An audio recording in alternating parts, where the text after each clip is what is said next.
What are you laughing at, Mark? Your business idea. It was just incredible. Thank you. Yeah, I'm still thinking about it. I'm unable to speak about my $1 billion idea. Yeah. Yes.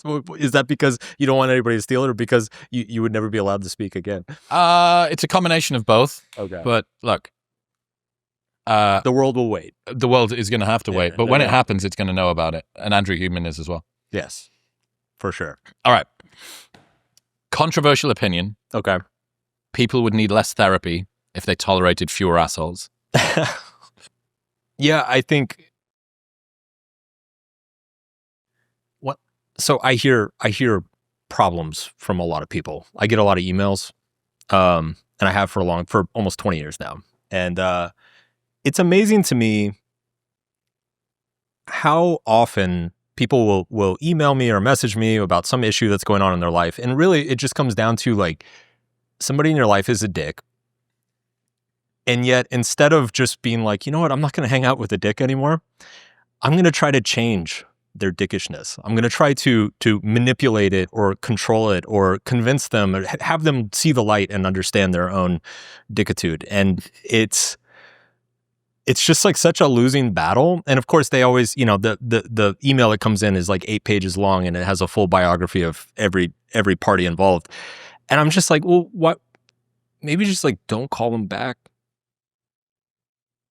Like, is it that hard? So I just, and when this doesn't even get into the therapy culture thing, like especially when you get on Instagram and you start seeing all these posts about, like, if they don't appreciate you at your worst, then they don't deserve you at your best. It's like, life's hard. People don't get along. Like, some people are disagreeable, and some people are going through shit, and they'll say mean things to you. And like, at a certain point, there's a skill set of deciding what is acceptable and what's not acceptable in your life. And you can either develop that skill set, or you can just continue to be subjected to the whims and the assholeness of the people around you. What do you think are the contributing skills of that skill set? So I think one reason people get stuck in this is like, one is just a scarcity mindset around relationships, right? So you often hear scarcity mindset around like business and money and all this stuff, and all that stuff is true. But like, a lot of people have a scarcity mindset around relationships. They think like, oh, if I stop hanging out with half my friends, then I'm just never going to have friends again.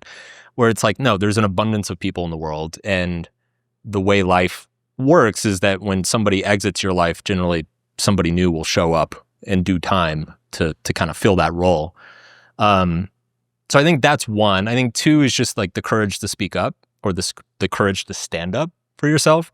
A lot of people don't feel, I don't know what the word is, like that they have permission to like express what they feel, or express that they feel that they've been disrespected.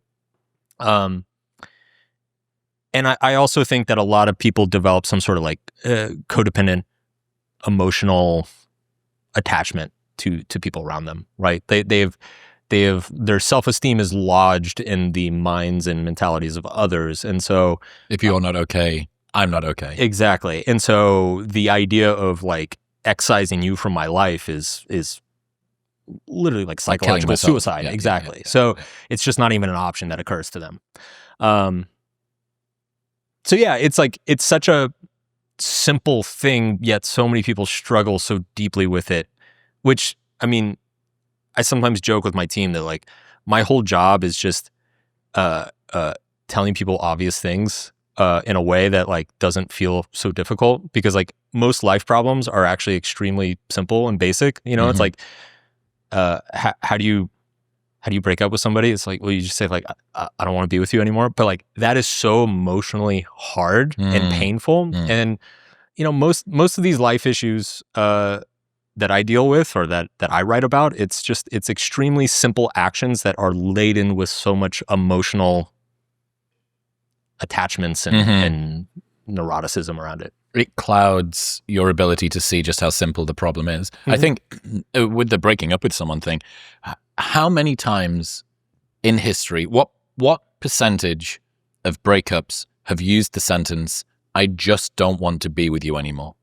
That sounds so fucking unsophisticated. Yeah. It sounds so shallow. It sounds flippant. It's blasé. It's not very empathetic. If you've got even a fucking hint of scarcity mindset or uncertainty about your future, and you say to somebody, I just don't want to be with you anymore, there's this fear of karmic retribution. Yeah. You're like, oh, the universe is going to come and get me. It wasn't because I worked until my health fucking fell apart, and then mum, I needed to help my mother with her. You need this cosmic weight of justification, as opposed to your offering of love is simply just not what I want. Well, the irony here too is that generally people who are in bad relationships or like unhealthy relationships, one of the reasons they're unhealthy is that there's a running scorecard that's going on.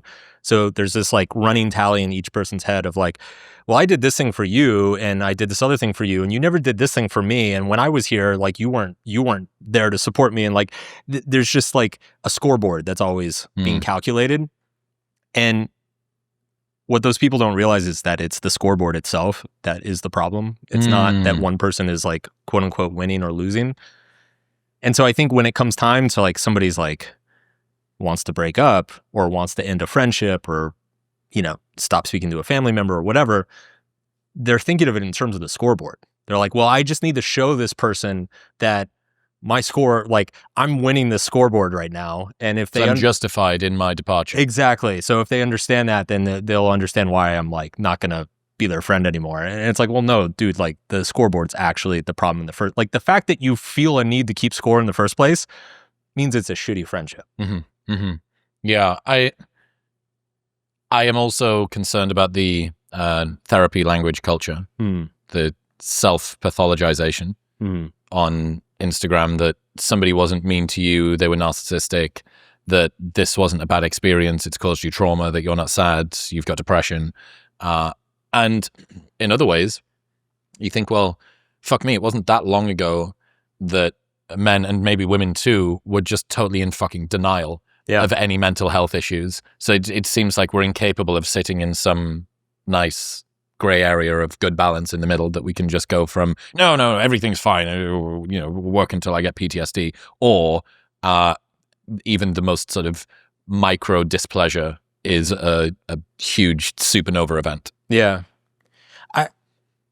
I forget where I read it, but I read, it was actually in a research paper where a psychologist at the APA was talking about how he believed that simultaneously people were both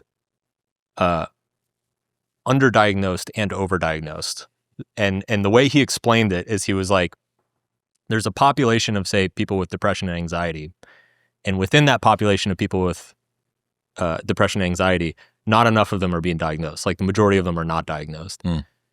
But then if you look at the circle of people who are being diagnosed, many of them do not have depression and anxiety. Exactly. So there's like this Venn diagram of like people who are diagnosed and people who actually have the thing, and there's only a little bit of overlap going on between them. Wow. Yeah, that's cool. Yeah, dude, I think the courage to say to yourself, my needs or my wants are legitimate, is oddly a skill set, because we would think, we're often told about how people aren't that pro-social, they often put themselves ahead of others, and in some ways, in certain situations, perhaps to strangers, perhaps to people that we can't see or don't see in certain ways, we can cut in line of somebody at a traffic junction, or we can get more creative with our taxes than we should do, or obviously not something that I do. Cut that. Yeah, the IRS. I am under the scrutiny of the IRS now, but we could talk. I've been there. We could talk about that. Oh, well, okay. I need to know about this. What happened? Oh, I've been audited 3 times. Yeah. You've been audited, so that means that some guy with a pencil and a pad of paper comes in and looks at every receipt, everything. Okay, so principally yes. In practicality, no. See, when I got audited, just a little backstory of my career, I had a hit, for people listening, I had a hit book. It went absolutely supernova, so my income basically like 100x'd in like 2 or 3 years, which obviously tripped some red flags at the IRS. What'd they think you were doing? I don't know. And then there's you get into all this weird stuff about like, territories, right? Like, so it's like royalties are taxed differently in different states. Oh, how many books did you sell in the United Arab Emirates, and how much was in Hawaii versus Texas. Idaho? Yeah, exactly. So it's like there's a lot of bullshit like that. But so when the initial audits came in, I was absolutely terrified, right? Because it's like, this is my worst nightmare. This is gonna be awful. And then after the first call with the IRS agent, I remembered something like very fortuitous, which was that government employees have no fucking clue what they're doing. And so the audit, like, just for anybody else that's still listening from the IRS, or all of the people from the IRS, I don't think that at all. Yeah. That was a sentence that Mark said. I think that you're perfectly competent and really should apply your resources, your very well resourced resources, outside of this room. Yeah. I must have just gotten the one bad one. I'm sure. Yep. But they didn't look at anything. And it actually, hilariously, the error, they found an error that my old CPA made, and it worked in my favor. So I actually profited from my IRS audits. All three of them? All three of them. Wow. I made like almost $200K from my IRS Let's audits. fucking go. Thank you, IRS. Yeah. Wow. Yeah. Actually, maybe I should be audited. Yeah. Audit me more. Yeah. Okay, but we do things to people that we don't know. We often put ourselves ahead of them. Yeah. However, it seems like with the people who should have our best interests at heart, the people with whom we have given the most of ourselves, invested our time, our energy, it's very difficult to put ourselves first. We often subjugate our needs in place of somebody else. I'm not going to upset them, because if I upset them, that something. Yeah. The fucking sentence, the syntax stops there. Yeah. Just falls off a cliff. If I upset them, then catastrophe, disaster, something bad will occur. Yeah. I mean, it's a little bit paradoxical. And there's a cliche, and it's a cliche for a reason, because it's true, which is, it's the old put on your own oxygen mask first before you try to help somebody else. And I mean, relationships fundamentally function that way, where it's like you have to have a healthy relationship with yourself and your own self-worth before you're able to really kind of contribute and give in a healthy way to anybody else. And the same is true vice versa. So like, if you grow up in an environment with two parents who are emotionally dysfunctional, right? They're going to be deriving their self-worth and validation from you or from somebody else. And so they're not going to give you like the nurturing and support and everything that you need to grow up and be healthy yourself and learn how to put your own mask on yourself. So it becomes kind of this chain reaction that goes down through generations. And it's weird, because it's like, if you're talking to somebody who's like never had an oxygen mask on in their life, and you try to explain to them like why they need an oxygen mask, like they don't understand what you're talking about. What do you mean, look after myself? Yeah, exactly. What does that mean? Yeah, it's like you're almost like speaking a different language, but it is paradoxical when you tell people to like put yourself first, because that sounds completely antithetical to like what a healthy, loving relationship looks like from the outside. But like from the outside, a healthy relationship is like two people who are voluntarily giving themselves to each other, like consistently and perpetually. But on the inside, what a healthy relationship feels like is like you are satisfied with yourself, and because you're satisfied with yourself, your cup is overflowing, and so you're happy to like just hand off. I literally used this analogy with 2 Girls, 1 Bible the other day, which was, you don't serve people from your cup, you serve them from the saucer that overflows around your cup. Ah, nice. And it's true. Like, look, that's not necessarily true all the time. You can have a half full cup and be like, yo, let's take it down to a quarter, please have some. Yeah. But it's not good. Yeah. It's not a good strategy. No, and it backfires. I mean, I'll give you a tangible example. So, my wife and I, we have a friend, and she's biological clock's ticking, right? She wants to find a husband. Great woman, super smart, beautiful, everything. But she really wants to find a husband. And like, it's actually, she's starting to panic. And so what she's doing is she's like adapting her entire life to like finding a husband. Like, it's like, she's gotten rid of her hobbies, and now she's going to the gym all the time, and she's like just improv classes and salsa dancing. It's like everything is optimized to like find Mr. Right. And as a result, she's kind of killed her own personality. Like she has no more interest for herself. Yeah. She's no free time for herself. She's not doing anything for herself anymore. And ironically, it's like she's meeting tons of guys, and obviously it's not going anywhere. Why? Because she has no fucking personality. Her cup's not overflowing. She's trying to give everything away all the time. And you see this, I mean, it happens on both genders, but it's like a self-defeating, it's just a paradoxical thing. It's like the more you cultivate yourself, the more you'll kind of become magnetic towards others. I love the insight. In order for art to imitate life, you have to live a life. Yeah, you have to have a life in the first place. Or else it's the same reason that comedians who get successful start only talking about airports and dinners and backstage. Yeah. Because that's all you know. Yeah. You don't do, Whitney Cummings told me this story. It's so fucking good. So she's in the writer's room in chief boss bitch mode, maybe 5 years ago, 10 years ago, something. And she's just, million plates spinning all at once. Classic sort of, I'm going to do it myself woman. And they're in the writer's room for some sitcom thing that she's working on. And they say, it's a Saturday morning. Where is she? Talking about whatever this next scene is. And someone went, she's at a baby shower. And when it was like, no one goes to a baby shower on a Saturday. Fucking stupid idea. And they're like, okay, well, where else is she? She's at a wine tasting. She's like, no one goes to a wine tasting. And they're like, no, Whitney, you don't go to wine tastings and you don't go to baby showers. That's precisely what normal people do. Yeah. Yeah. And you can't see that. And I suppose it does show up in that way as well.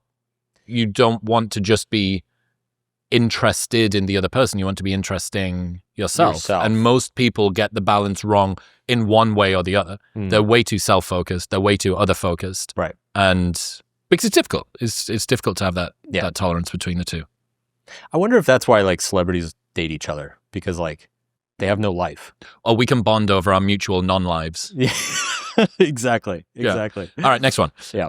If your workouts feel flat, your recovery's slow, or you've just been feeling off, it might not be your training plan or your diet. It might be something a bit more boring, like your testosterone. So if you're not performing in the gym or the bedroom the way that you would like, or you just want to improve your testosterone naturally, Tonkat Ali is a fantastic research-backed place to start. And when it's stacked with zinc, this can make a huge improvement to your testosterone production, your strength, your recovery, and your energy, which is why I'm such a massive fan of Momentous' zinc. It supports testosterone, boosts vitality, and helps keep everything running like it should. And if you're still unsure, Momentous offers a 30-day money-back guarantee. So you can buy it, use it every single day for 29 days, and if you don't love it, they'll give you your money back. Plus, they ship internationally. Right now, you can get 35% off your first subscription and that 30-day money-back guarantee by going to the link in the description below or heading to livemomentous.com/modernwisdom and using the code modernwisdom at checkout. That's livemomentous.com/modernwisdom and modernwisdom at checkout. Personal growth is the process of learning to lie to ourselves less. Mm-hmm. Yeah, I think, these simple truths that because they are so simple, but painful, we find ways to avoid them and deny them and pretend that they're not there. And like, if you just take the self-worth piece, right? Like it's hard to accept that you're just not standing up for yourself, that you don't feel like you deserve respect or trust or time or attention. That's a very painful thing to sit with.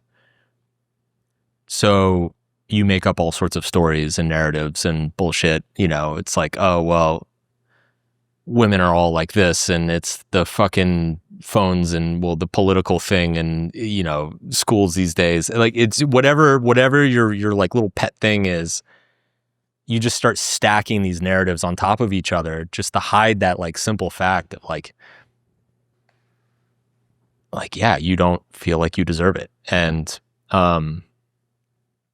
so I what I tend to find both with myself and with a lot of the people that I talk to is that, especially, coming from self-help, which is the world that I'm, I guess, technically a part of, everything's marketed as, here's the secret oh, if you just come to this seminar, learn these 3 things and you're going to like fix all your bullshit. And I just find it's never about learning something. It's about like unlearning things. It's about like unwinding the bullshit you've told yourself.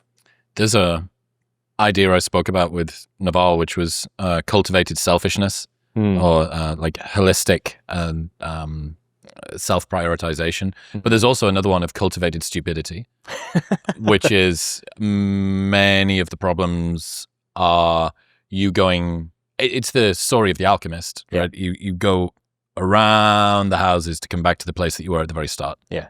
And to realize, the issue was that I had arseholes in my life and I just needed to stop talking to them.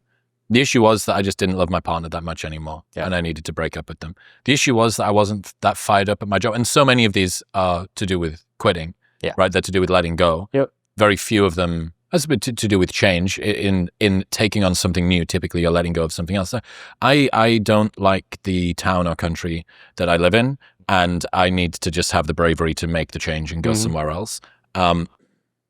And you have lied to yourself and tried to justify and obfuscate as a way to escape from the difficult decision.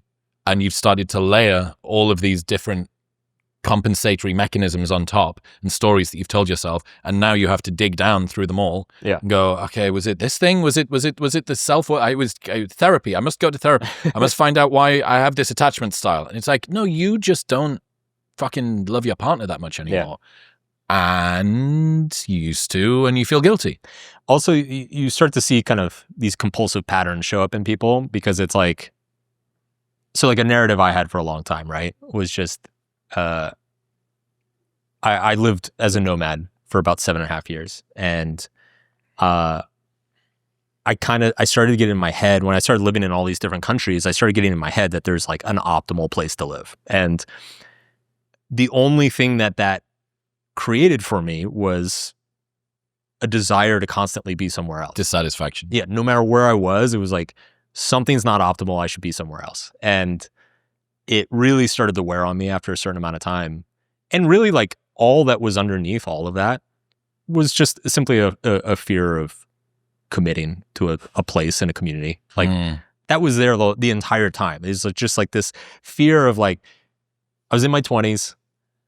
It was time to be a grown-up, time to be an adult, time to set roots and like pick a path in life. And looking back now as an older man, like I can understand that I didn't have the courage to do that yet. And so I created all this narrative around like, well, I got to go find like the optimal place before I sit down.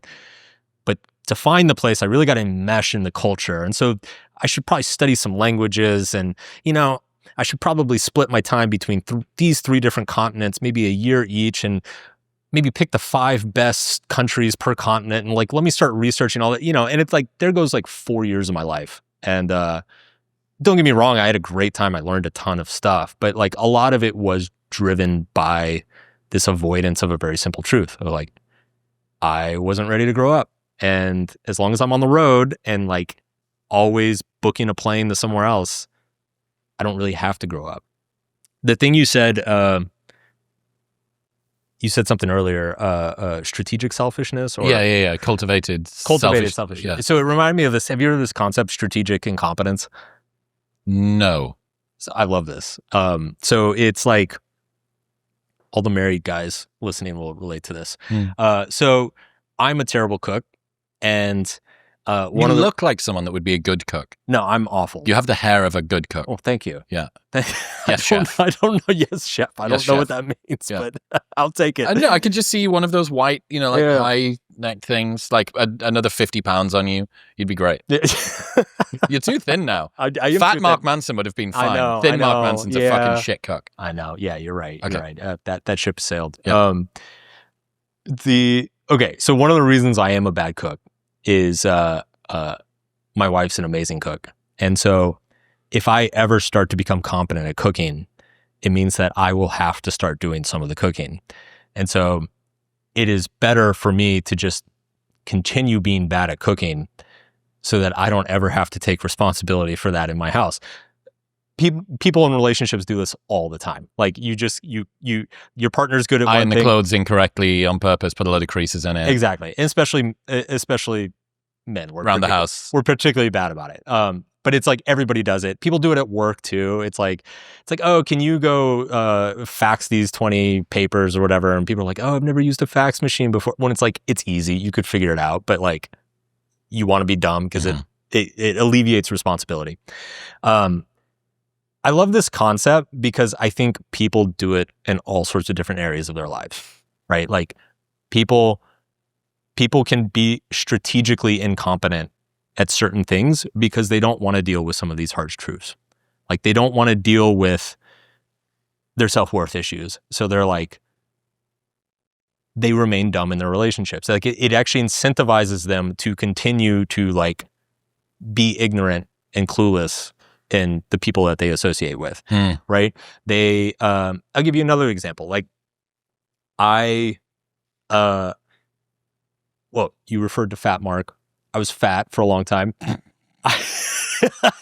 Dude, you've got to own it. I do. You have to own it. Dude, you want to hear the fun? You'll appreciate this. So when I went on Tim Ferriss's show, I like mentioned, I was like, oh yeah, I'm like, I've been on a health journey. I used to have like a lot of health issues. And he like, of course he got into this. He's like, well, have you tried this new therapy? And he like starts explaining like all these like, you've got electrodes strapped to your head. Yeah, exactly. He's like, if you vibrate the muscle with electrodes and put your foot behind your head and all this stuff. And he like goes on this whole 3-minute spiel. And he's like, I don't know, does any of that resonate with you? And I was like, dude, I was just fat.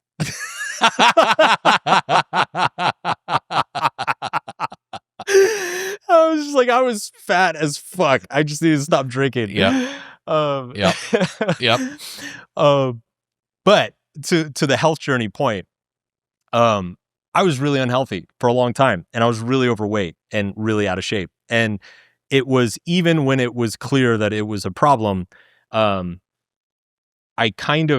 developed like a weird sort of like pride or identity around it, because it's like, you know, everybody in this space is all about optimization, and, you know, you got to like get up at 6 a.m. and like stare at the fucking sun and you know, do 18 sit-ups and like do whatever your like morning routine is. And I just had this pride of like, yeah, I'm not that guy. Yeah. You know, like I actually relish in the fact that I have no idea what your morning routine should be. And the truth is that was just like, that was a strategic incompetence because I didn't want to deal with my shit. Yeah. I didn't want to deal with the fact that Very interesting. I ate too much and I drank too much. That's cool. There was a great insight from a guy called Alexander Date-Psych, who is ostensibly an evolutionary psychology and dating researcher, I suppose, but he has some fucking fantastic takes. And he was talking about how people that are black sheeps are still sheeps. Being a black sheep is still being a sheep. It's funny how many people think they are nonconformist when they are really just strict ideological adherents to a niche dogma. It's kind of like a cult member thinking they are nonconformist because their cult is small. They are actually highly conformist, real NPCs, if you will. They're just conforming to a fringe. So being a black sheep is still being a sheep, basically. And it's crazy how many people think, I'm not one of those followers of whatever the mainstream thinks. That's for the fucking NPCs, sheeple. And you go, yeah, dude, you're even worse. You're being puppeted by the inverse of what those people are doing. So similar to it's like hipsters. Correct. Yeah. Oh, I need to I don't need to care about fashion. Yeah. It's like purposefully not caring about fashion is a fucking fashion. Yes, precisely. Just the reverse. You're not even doing it right. Yes. You're doing it the opposite. Another one that's similar to that is deliberate de-optimization. So picking the small areas of your life in which you're going to try and optimize. Yes. And letting the rest of them go. And this is sort of the curse of the perennial insecure overachiever that, well, I need to get my health perfect, but I need to have the right number of credit cards to maximize my flight points because I can get a little bit more. If I sign up for 3 Amexes at once, it means that Delta gives you the thing. And then, but I mean, it's going to take me 5 days to set everything up. And then there'll be a load of forms and the forms were wrong. But, you know, once I've done that, so picking, okay, what are the areas that really matter to me? I'm going to optimize in those. And the rest of them just letting them fall away because the stress of trying to be perfect will kill you more quickly than the imperfections will. Totally. And will take up so much fucking time that, I mean, you could spend your entire day biohacking. Yeah. In order to extend your life, and in the process of trying to extend your life, completely fucking waste your life. Yeah, exactly. I mean, if you live an extra 50 years, but you spend 70 years optimizing spreadsheets to live those 50 years, like you're actually net negative. Correct. You fucked it. All right. Confidence and fear both require believing in something that hasn't happened yet. Mm-hmm. At a certain point, you have to consider that you're choosing to be afraid. This ties into the layers of stories, right? Like,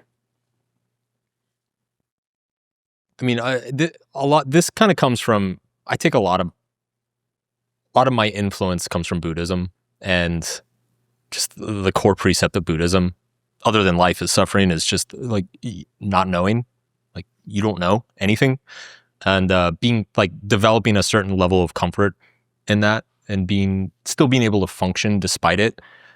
And again, I think this comes back to the narrative thing. Like our brain is a prediction machine, and as its predictions come in forms of stories about what's going to happen.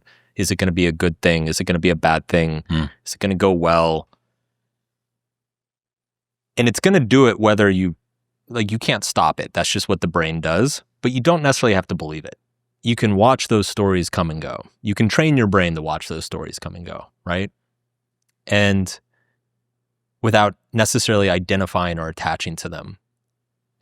And I just think, A, most people aren't aware of that. And then B, even if they are aware of it, it's easy to lose track of what stories or narratives you're buying into, or the fact that you can even like kind of choose to find more helpful stories to buy into if you want. So yeah, it's just another one of those, like, George Orwell's got this great quote of like, seeing what's in front of one's nose takes a constant effort. Like, it's often much easier to see what's here than what's here. And I love that metaphor just because it's all of this stuff that I write that it's like, that's what it is. It's right here, but because it's here, like I don't see it. I'm focusing on you, right? And it's constant. I wonder whether at some point you have to admit that you're choosing to be afraid. I wonder whether part of that is that we're so identified with our thoughts that it's more real to us than reality, because reality's final touch point before we actually understand it is our thoughts, right? We filter it through our brains before we then start to tell ourselves the story of whatever that is. And then the story's molested by the filter as well. So yeah, confidence and fear both require believing in something that hasn't happened yet. Okay, so we have an upward aiming trajectory and a downward aiming trajectory. You could say sort of abundance mindset, scarcity mindset, optimist, pessimist, whatever. And if you assume that you can choose to be confident, so I can choose to believe that this is going to go well. So, okay, are you also choosing to believe that it's going to go badly in that case? Yeah. It's like the fundamental attribution error. Yeah. It's like a confidence equivalent of the fundamental attribution error. Yeah. I had this really great insight. Anybody that's been to therapy for a while immediately starts looking at their parents, and you start to think, okay, well, fucking, why am I like this? And this thing happened because of that, and that's because of them, and so on and so forth. Much of the time, people are happy to lay their shortcomings, their avoidant attachment, and their rampant fucking over-sexualization of themselves and others, and their need for external validation. Happy to lay all of that at the feet of their upbringing. Very rarely do they lay their strengths at the feet of their upbringing. Yeah. It's like, but what about your confidence and your resilience? And what about the fact that you work really well in solitude? No, that was me. I self-authored. I self-authored my strengths, but my weaknesses were imposed on me. Yeah. And it's kind of an internal equivalent of that here when it's, okay, well, why are you choosing fear and not confidence? I mean, there's many ways, right? It's not all fucking, you are insufficient and this is your problem and blah, blah. We've got negativity, but fucking rampant negativity bias. But the choice is there. There's also an element of the strategic incompetence here too, right? Like it's it's, let's say I choose to fear coming on this podcast, right? I'm like, oh my God, I'm going on Modern Wisdom. He's going to bring the big Don't lights. say it like that. He's going to bring the big lights Yeah, this it is the time. big I'm lights. so nervous. Yeah. And, you know, like that gets me sympathy from people. That gives me, it's a way to like, lower expectations. Lower expectations for myself. Maybe it's a way to kind of brag to certain people. You know, maybe after I do the show, I'm like, oh my God, I bombed. This is like going so horribly. And then like I get to go home and like get more sympathy and validation from people. And then positive reinforcement went, dude, it went so well. Oh my God, you're amazing. You have such high standards for yourself. Yeah. Do you know what it is, Mark? Your problem is like you're amazing and you don't even see it. You just have such high standards for yourself. This is getting good. Yeah. Now we're getting to it. I can't do it in a Latino accent, I'm afraid. Sorry. Now we're getting to it. Yeah. But yeah, you know what you see what I'm saying though. Like it's fear, like there's social value in fear, just in that it generates attention and awareness for yourself. And I think some people almost get like sometimes I think like people who have anxiety, it's almost like a fear addiction. It's like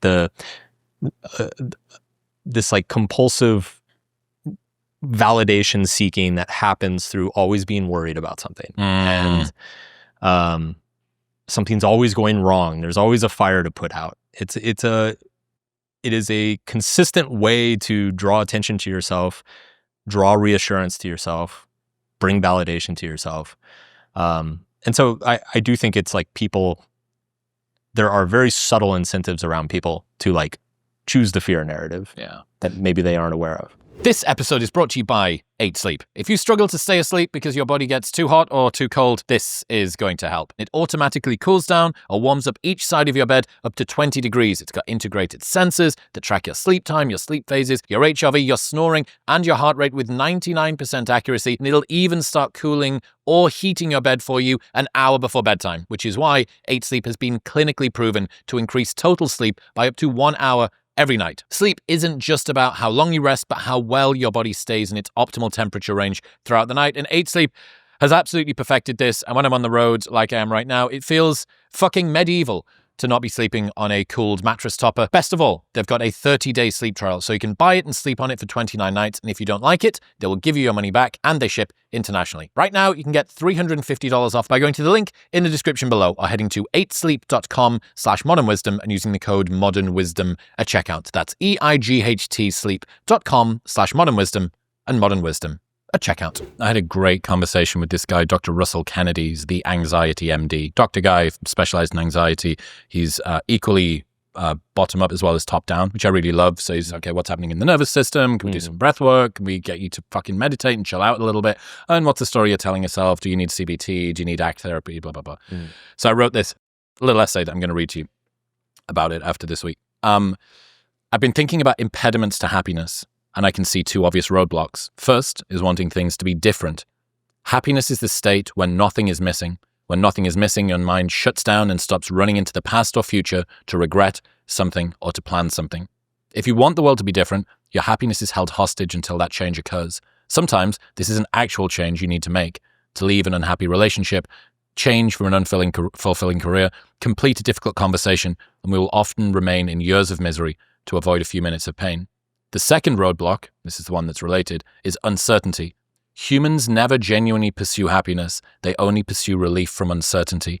Happiness emerges momentarily as a byproduct whenever uncertainty briefly disappears. If you feel like you can't predict the future, you will default to fear and worry and rumination. Your mindscape will eclipse reality's landscape. Worrying about the thing you can't predict usually involves a nightmare fantasy, which is way worse than what could happen in reality. However, this imagined reality briefly collapses the chaos of the world into certainty, and this is how much humans abhor not knowing how the future will unfold. We would rather imagine a catastrophe than deal with something unpredictable.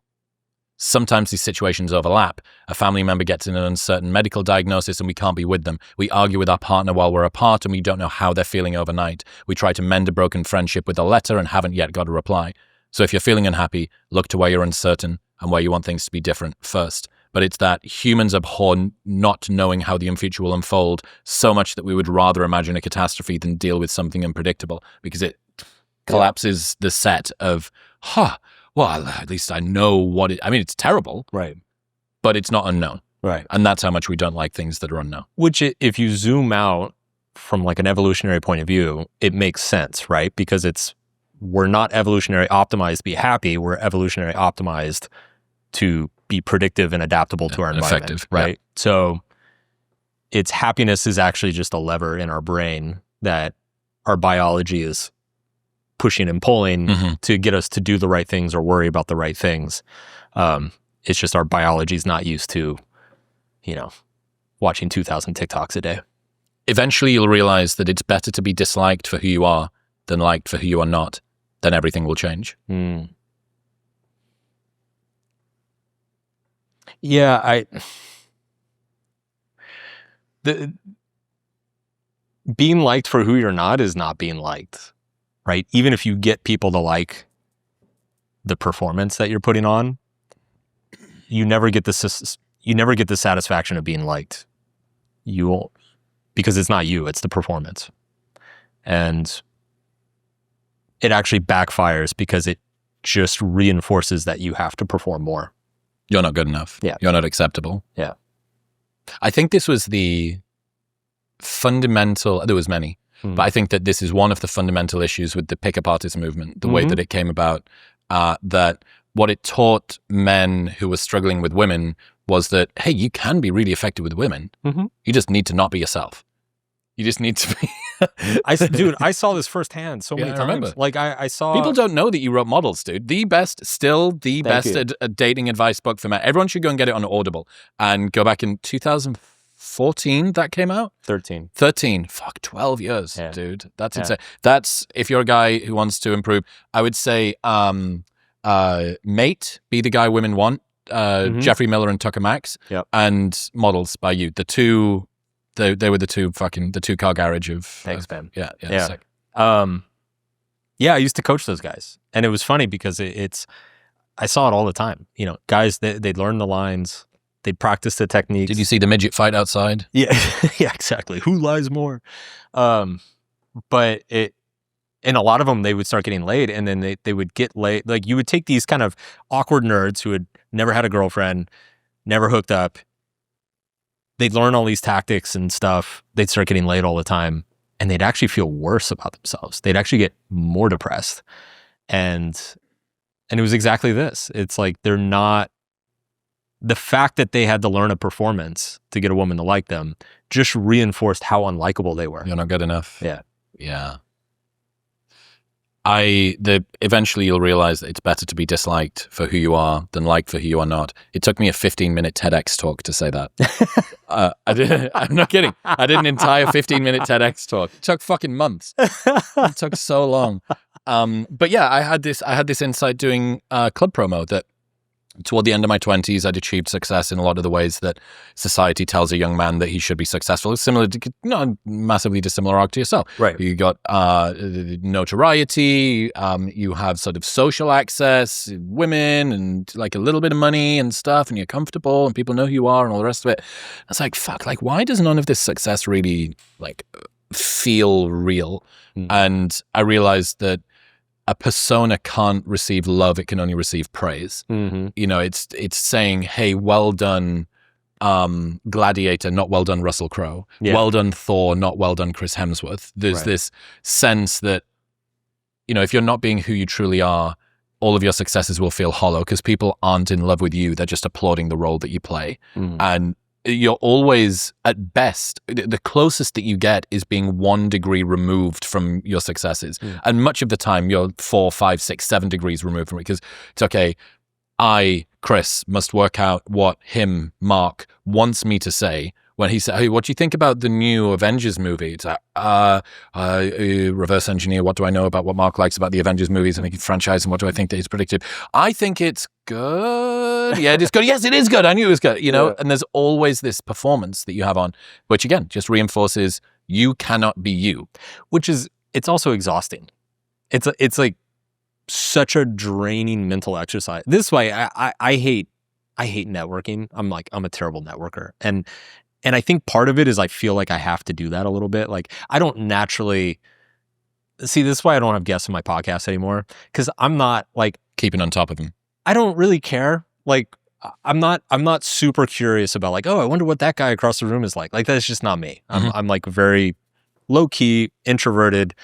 Don't need to like be everybody's friend. And I still feel that sometimes in professional context where it's like, okay, I'm in a room. I'm like, this is totally one of those rooms where I should be walking around like shaking everybody's hand, introducing myself. And I'm just like, and it's exhausting. It's like so fucking exhausting.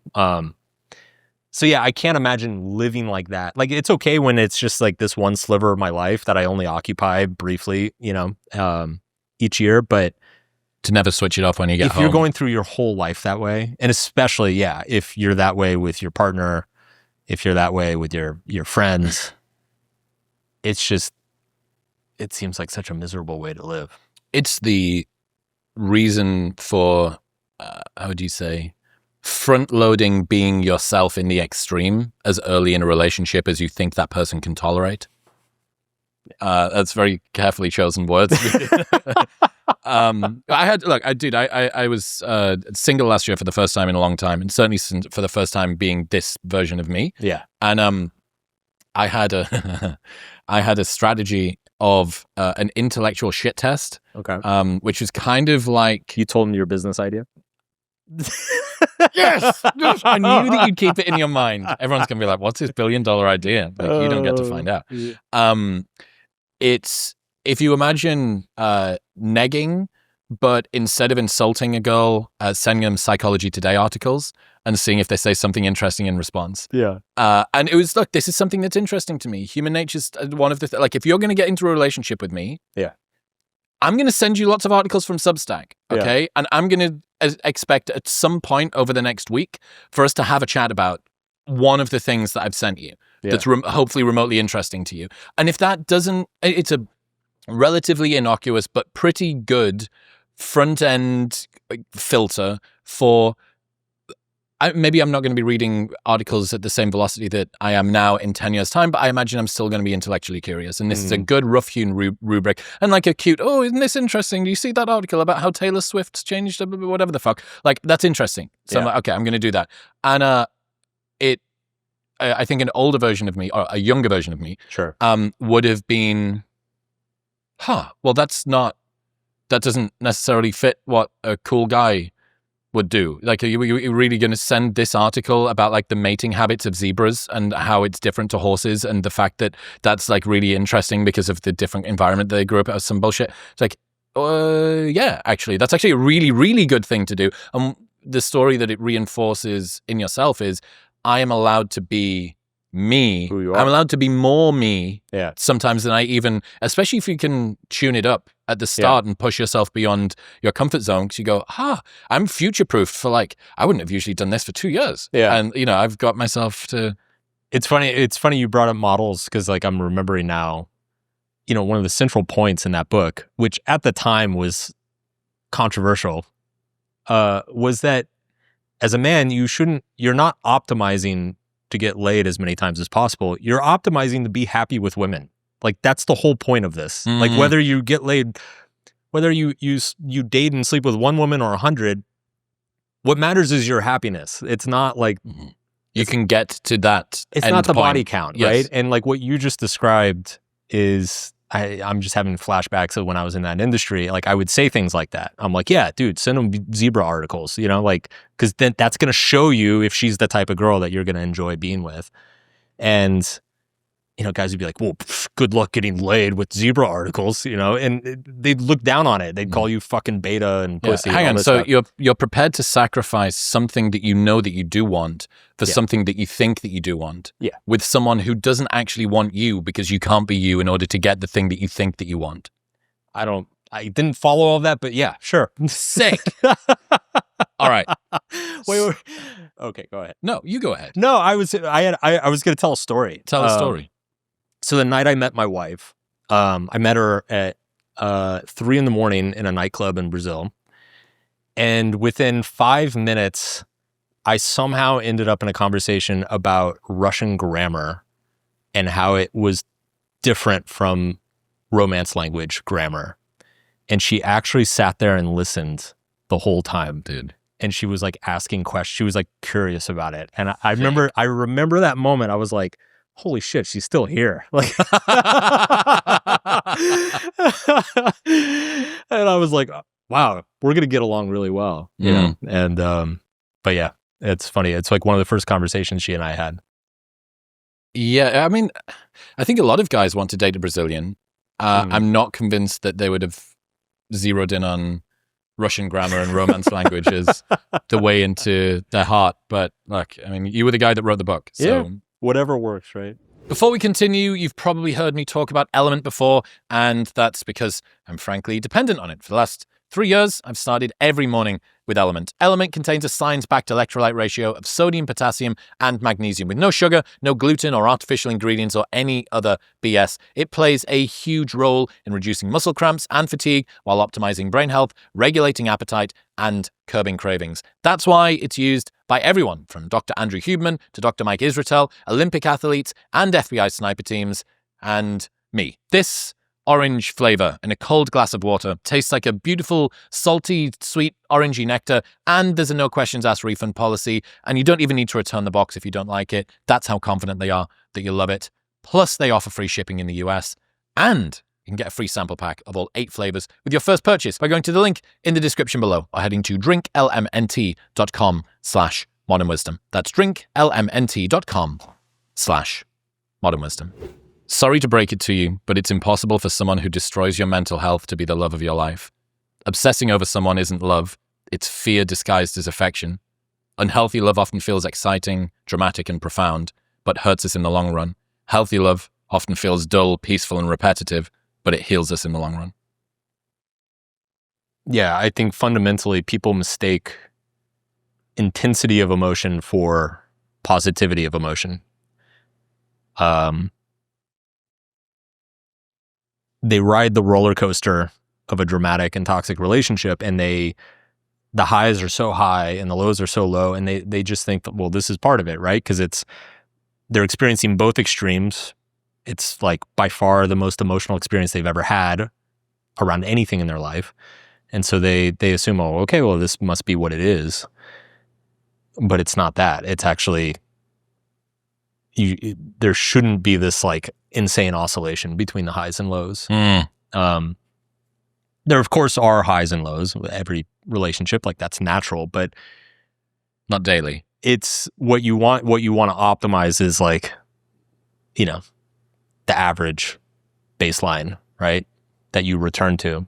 So yeah, I see that all the time. People mistake the intensity of the emotion or the intensity of the relationship for being a positive relationship. And I think part of this happens because just like the way our psychology is that the more intense the emotion, the stronger the story and narrative and meaning that we like place on that experience. When, if you think about it, like there are all sorts of emotionally intense experiences you can have that actually don't mean anything at all, right? Like I can jump out of a plane. That's going to be a very emotionally intense experience. It doesn't necessarily mean anything. I can date a woman who drives me absolutely fucking insane and then have the best makeup sex of my life. And just like the airplane, convince myself that it means something, but it actually doesn't really mean anything. Like it took me way too long to figure out that like what actually means something is the quality of time spent together in the dull moments. Like what's the delta between your baseline and your happiness? Like what is your level of happiness during the dull moments? When like nothing's happening, when you're just sitting around eating breakfast, you know, reading emails. Are you happy in that moment? Like that's what you should be measuring. Because that's what life's made up of. That's the vast majority of life. Yeah. Life is made up of breakfast at the kitchen counter. Yeah. Yeah. Checking emails. It's interesting to think about, okay, there's emotionally intense situations that don't mean anything. And I imagine that there's also emotionally mundane situations that mean a lot. That mean everything. Yeah, so the level of peace in your mind as your head hits the pillow at night. Never going to probably appear in a gratitude, not even going to appear in a gratitude journal because it's just such, it's so obvious. Again, it's there. Yeah. It's like, I slept okay. Yeah. You know, because I wasn't worrying about something. It's like, well, fucking, there's a lot of people on the planet that wish that they could have that. Yeah. There we are. So peace, optimizing for peace. You know, not sexy. What about obsessing over someone isn't love, it's fear disguised as affection?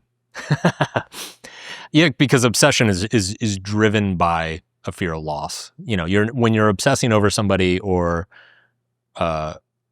ruminating over somebody, you're not actually loving that person. You're trying to prevent loss of that person. And those are two very different things. Loving is, it's unconditional. It's done, like, I don't do things for my wife to like prevent her from leaving me. That's not the intention. You know, it's like, I don't buy her flowers because I'm like, well, I better do this, otherwise she might leave me. Like, that's not love. Love is you do something for her expecting nothing in return, just for the simple reason that you want them to be happy. And again, I think it's another area that people like mistake because they feel such an intensity, and because they feel such an intensity of the emotion, and that emotion is directed towards a person and keeping that person as close to them as possible. They assume, well, this must be what love is, right? I'm in love with this person because all day and night, all I think about is like, how do I keep them as close to me as possible? And that's not love, that's fear. There's a good insight from Visakan Verasmi.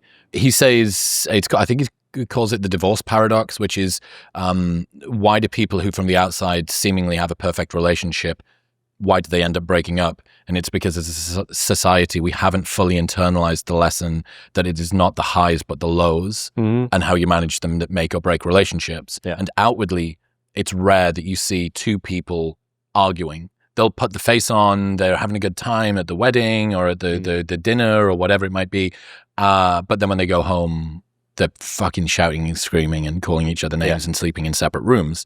Well, you don't see that. And how well do they deal with those bad times? So it's how you deal with bad times that are a better predictor than very few, I would guess, most marriages fail because of a surplus of poor rupture and repair as opposed to a scarcity of super intense high experiences. You're insufficiently exciting to me is maybe there, but less than you are too low to me. You are too much of a drag. Absolutely. And one thing I tell friends all the time, which is a really annoying thing to tell a friend in like a new relationship, but like whenever I talk to people who are in a new relationship and they're like, you know, honeymoon period, really falling for the person, I always tell them, like, that all sounds great, but let me know when you've had your first fight. Like, you really don't know what it's made of until you've had your first real fight about something, because all the good stuff, I don't want to say it's easy to find,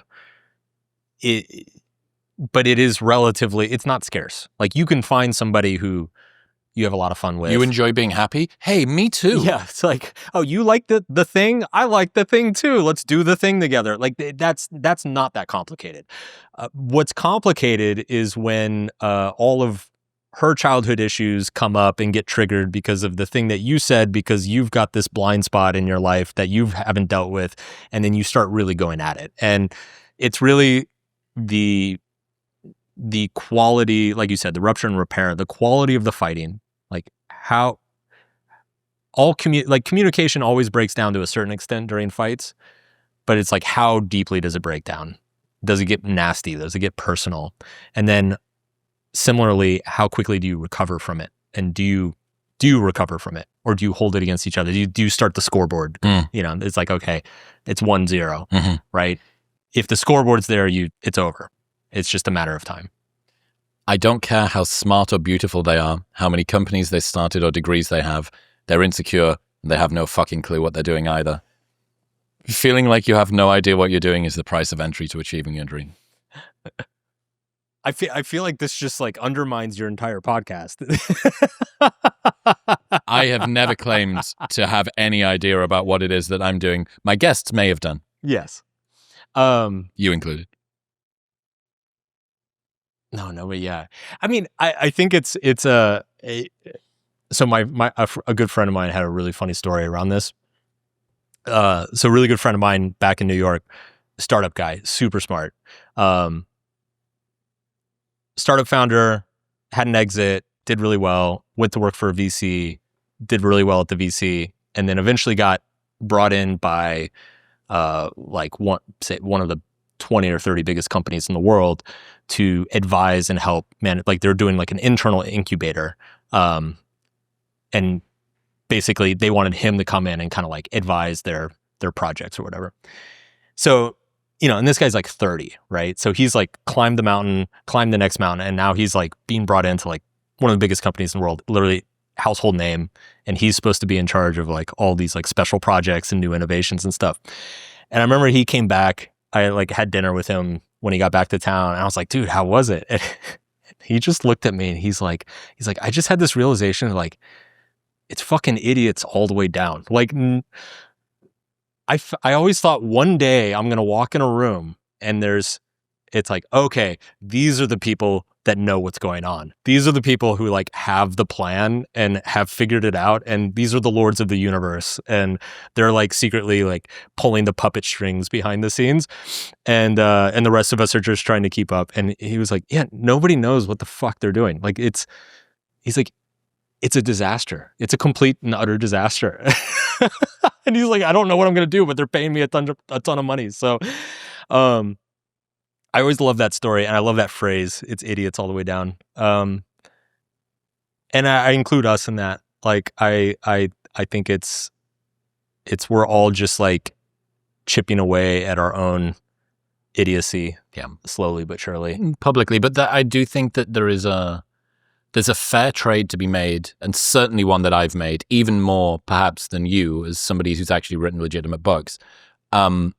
You can trade expertise for relatability. Mm-hmm. And I think if you say, hey, I don't know what's going on, and in my not knowing of what's going on, you can feel better in your not knowing of what's going on. Yeah. That is probably one of the most common threads across 950 episodes or whatever we've done at this show, which is, I'm unsure about this thing, but I'm going to try and find out from someone who might know a tiny little bit more than me. Yeah. And we're going to work it out together of, well, 6 months later, I finally arrive at a realization that's something approximating like accuracy. Yeah. Well, that's cool. Well, we'll hold on to that one thing and we'll get another one and get another one. George Mack, one of my favorite friends and favorite writers, he's got this essay, Adults Don't Exist. Steve Jobs delayed 9 months of medical treatment of pancreatic cancer to try a carrot juice diet and acupuncture. Mozart overspent his income, lived miserably in mountains of debt, and regularly wrote letters to friends begging for money. Friedrich Nietzsche lost his virginity in a brothel and caught syphilis. He only saw his work sell 300 copies in his lifetime. Martin Luther King had extramarital affairs with over 40 different women, including spending his last night alive with 2 women and physically attacking another. Isaac Newton spent 30 years of his life writing 1 million words on the pseudoscience of alchemy, hidden for years by his heirs because they were too embarrassed to publish it. Don't put any adult on a pedestal. Kill your gurus. Or, a more useful belief, the adults aren't going to save you. They don't even exist. I love that. That's awesome. He realized when his friends that he went to university with, who were the most degen, Larry, they couldn't get up on time, they weren't handing their assignments in, went to go and be teachers. Holy fuck. That means that my teachers were that idiot from... Oh, okay. Yeah. Like the adults literally do not exist. It's idiots all the way down. I do want to hit on this though. So one of the things that has been like concerning me lately. So I agree with you, by the way. I think one of the things that is good about what you do, what I do, what the kind of like all the alternative media or whatever you want to call it, is that there is a little bit more of an openness of uncertainty. I don't have it all figured out. Yeah. Lack of expertise, whatever. Yet the end result seems to be producing a public of greater uninformed certainty, right? So we've gone from a media and information environment that was very much built on certainty and expertise and credentials and authority and all that shit. And now we've gone to a much more decentralized information ecosystem and media system where people are very open about like, well, I don't have all the answers, but like, let's try to figure this out. And yet the public just seems like more certain about dumb shit than ever. That's interesting. There's a great idea called knowingness. Lots of the issues of the modern world are laid at the feet of misinformation. And the claim is basically this person believes the wrong things because they've consumed the wrong stuff. And if only we could get them to consume the right stuff, we could update their beliefs. And you go, well, I mean, that's a pretty fair assessment if that's the problem. But if the problem is knowingness being lack of curiosity around what is true in place of a dogmatic belief about what you already know. So it's believing that you know the answer to the question before the question's already been asked. That is a prophylactic against any new information, regardless of whether it's mis or dis or mal or correct or whatever. Right. And the challenge that you have is to try and get, I guess, the reason or the way that you know that this is true is precisely what you're pointing at, which is everybody acts as if the facts have already been settled, while no one can agree on what the facts are. Like people say, well, we know how much humans are contributing to climate change. We know this for a fact on both sides. Sure. While both sides don't agree with each other. Right. And it's the same as kind of a religion question, which is every religion acts as if theirs is correct whilst not agreeing with all of the others. It's like, well, this can't all be correct. Like none of these, like it can't, everybody can't be right here. Yeah. At best, one of you can be right. Right. And the same thing goes with the sort of knowingness question. Yeah. Yeah, I guess it's, and it's the greater diversity of information that people are exposed to, the more contradictions arise, and the more the contradictions arise, the more people just kind of default to their whatever feels right. Well, confident uninformed certainty is certainly part of it. But I also see the black sheep equivalent of that, which is sort of like nihilistic despondency. Like, well, we can't trust anything anymore. Yeah. Who even knows what facts are? And that you can't trust the news, and you can't even trust your neighbor next door and what they're saying. And I wonder whether that is, there's maybe a bunch of different reactions to an overwhelm of information. Yeah. One of them being you kind of intellectually reverse engineer the biases you wanted to be true all along. Yeah. But on another side, you just throw your hands up and say, I can't even trust anything anymore. Right. I don't know. Yeah, there's definitely an asymmetry around trust. Warren Buffett's got that great quote where he says it takes 20 years to build a reputation and 5 minutes to ruin it. And I think the same is true with trust. It's like an institution can spend decades building up a certain amount of reliability and then just ruin it in a single day. And I think the more we're exposed to everything, the more we're exposed to like the flaws in everything. This episode is brought to you by Nomatic. Summer is here and travel season is in full swing, but let's be honest, your backpack was probably built for a school field trip, not international adventures, which is where Nomatic comes in. I've been able to travel the world with this bag right here because it's designed by people who actually understand the chaos of being on the move. Everything has its place and no space goes unused. It's compact enough to fit under the seat, but somehow fits everything that you need when you're on the go. And if you're still on the fence, that product will last you literally a lifetime with a lifetime guarantee. So this is the final backpack that you'll ever need to buy, and you can return or exchange any product within 30 days for any reason. So you can buy a new bag, put your possessions in it for a full month, and if you don't like it, they'll just give you your money back. And they ship internationally. Right now, you can get a 20% discount and see everything that I use and recommend by going to the link in the description below or heading to nomatic.com/modernwisdom. That's nomatic.com/modernwisdom. Related to that, on the independent media system thing and also the trade between expertise and relatability, I have a theory that we don't admire people who appear perfect. We admire the people who are imperfect and are comfortable with it. And Dr. Robert Glover, who wrote No More Mr. Nice Guy. He's got the 3 essences of a masculine man, which usually would be the sort of thing that makes my fucking toes curl, but this one's actually really good. And he says, a man who's comfortable in his own skin, who knows where he's going and is having fun while he's going there. And you go, okay, well, the comfortable in your own skin thing, okay, someone who is imperfect and comfortable with it, right? It's very difficult to be comfortable in your own skin. No one believes that very few people believe that they're perfect. Right. So given that you probably are imperfect and know it, but are comfortable with it, you think, this person's relatable and reliable. Right. It's another paradoxical kind of relationship dynamic in that we actually admire people who are comfortable with their own flaws. Like if you think about a person who's like just trying to cover for their own flaws and act like they're not there or pretend like it's not their fault, generally like we don't like those people. Those people are very annoying. And if you think about the people you do find very endearing, it's the people who are quirky, weird, kind of off sometimes. Why do you think that is? But they own it.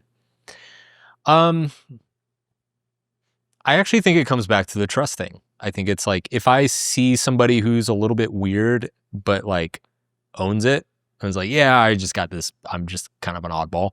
Like, I feel that I can trust them. That they're not going to bullshit me or try to be something they're not. Whereas somebody who's just trying to look perfect all the time, you actually don't trust them. It's like a yes man, right? Like, it's the irony of a yes man is that somebody who always agrees with you on everything is like the last person you can actually go to for advice. If I can't trust your no, I can't trust your yes. Exactly. So I do think the flaw, like the confidence that comes with one's own flaws and imperfections, like it ultimately does boil down to a trust thing, which is ultimately like why authenticity is sexy, is because you feel like you can trust the person.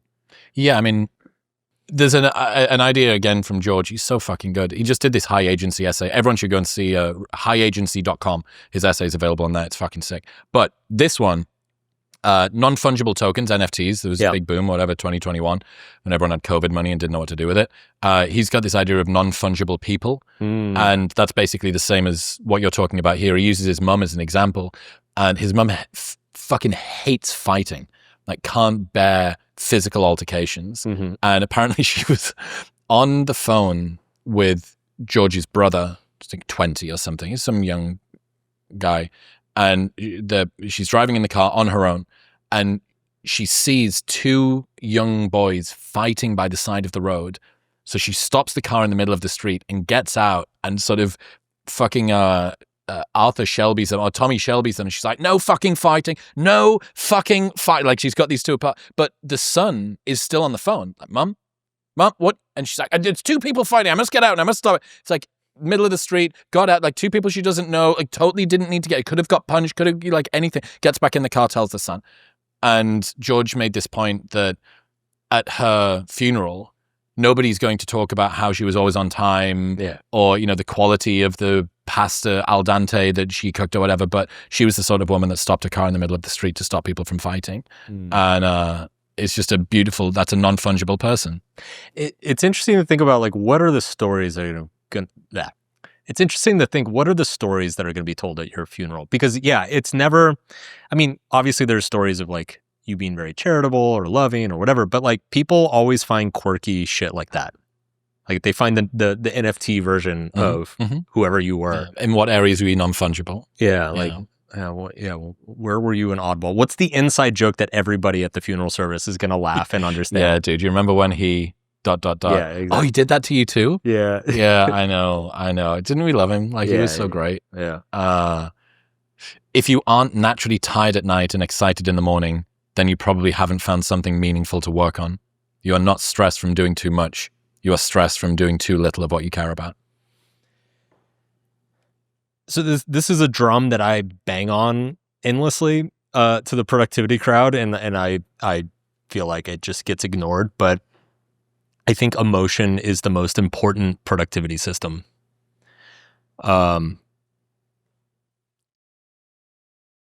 There's a lot of, and I think the reason it gets discounted is because there is a lot of cheesy, cliched advice around like, oh, if you do what you love, you never work a day of your life, like bullshit like that. It's passion is practical. Like when you deeply care about something you're doing, you're going to work on it longer. You're going to think harder about the problems. You're going to take feedback better. You're going to be more resilient. You're going to be willing to stay up at night, get up early on a Saturday or whatever.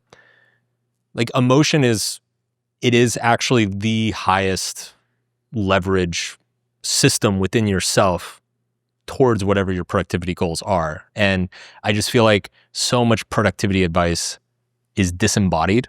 It's like, you know, the hustle culture bullshit of just like ignore how you feel. Just grind. And yeah, it's like, oh, you know, stop being a bitch. Like, you know, sleep when you're dead, date when you're dead, like whatever, go make $1 billion. It's, what is it for? Like, if it's not for something, like if you're not doing all this work for some greater cause, then what the fuck are you doing it? Like, you might as well just hang out at the beach and play video games. Like, cause why not? You know, like there's a nihilism in the productivity space right now that like, it really bothers me. And,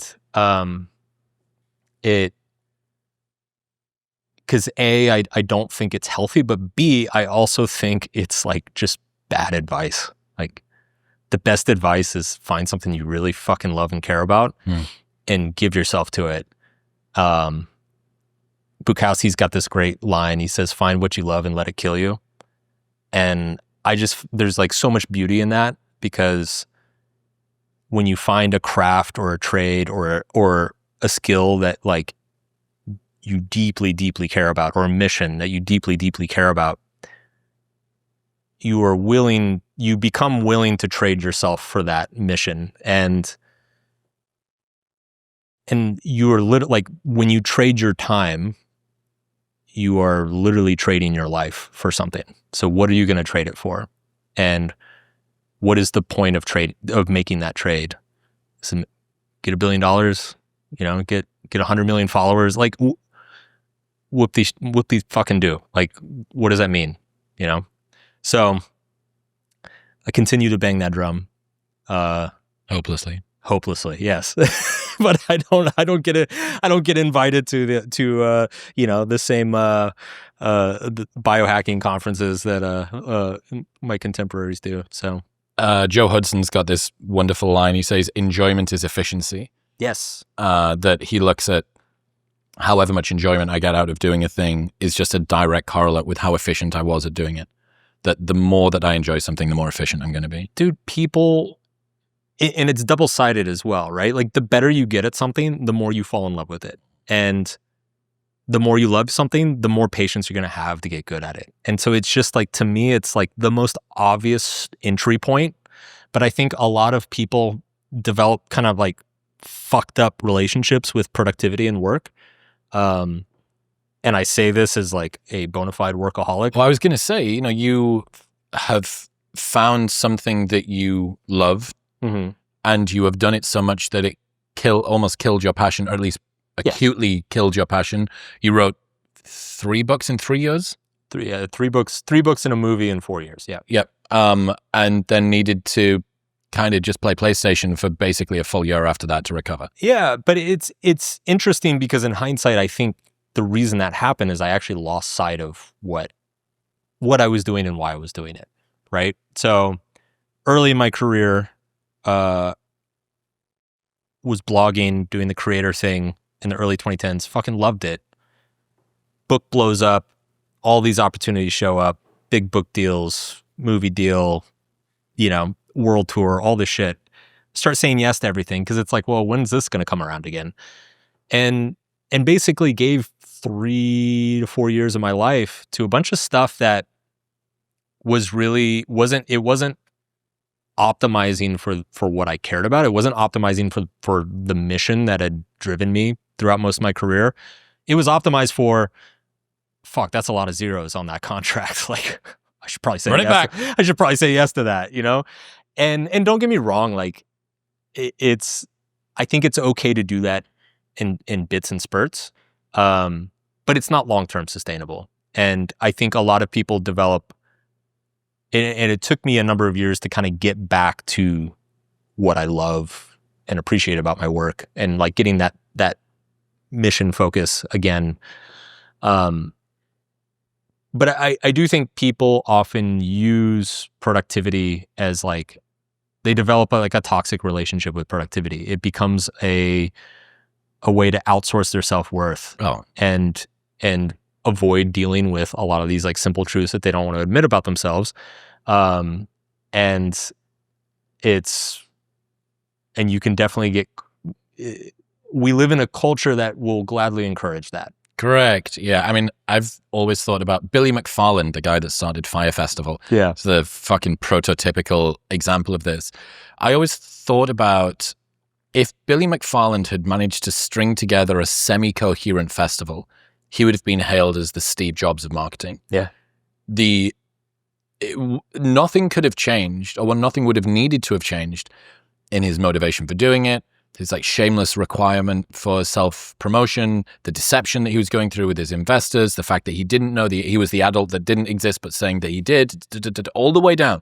The only issue that people had was that the rug got pulled out from underneath his obfuscation and his lies and his incompetence. But if he'd even just about managed to creep like a okay festival out, people are so seduced by success. The modern world prays at the altar of success so much that they would have happily forgiven or overlooked the things they did. We all know this. There's so many people that hold on to popularity, not because people think that they're good or authentic or sort of genuinely being truthful, but because they're a rocket ship that's going up and to the right. And that sense of, I don't think that that's where your productivity pioneer should be at. I don't think that that's necessarily the person that you should be following. Yeah, I agree.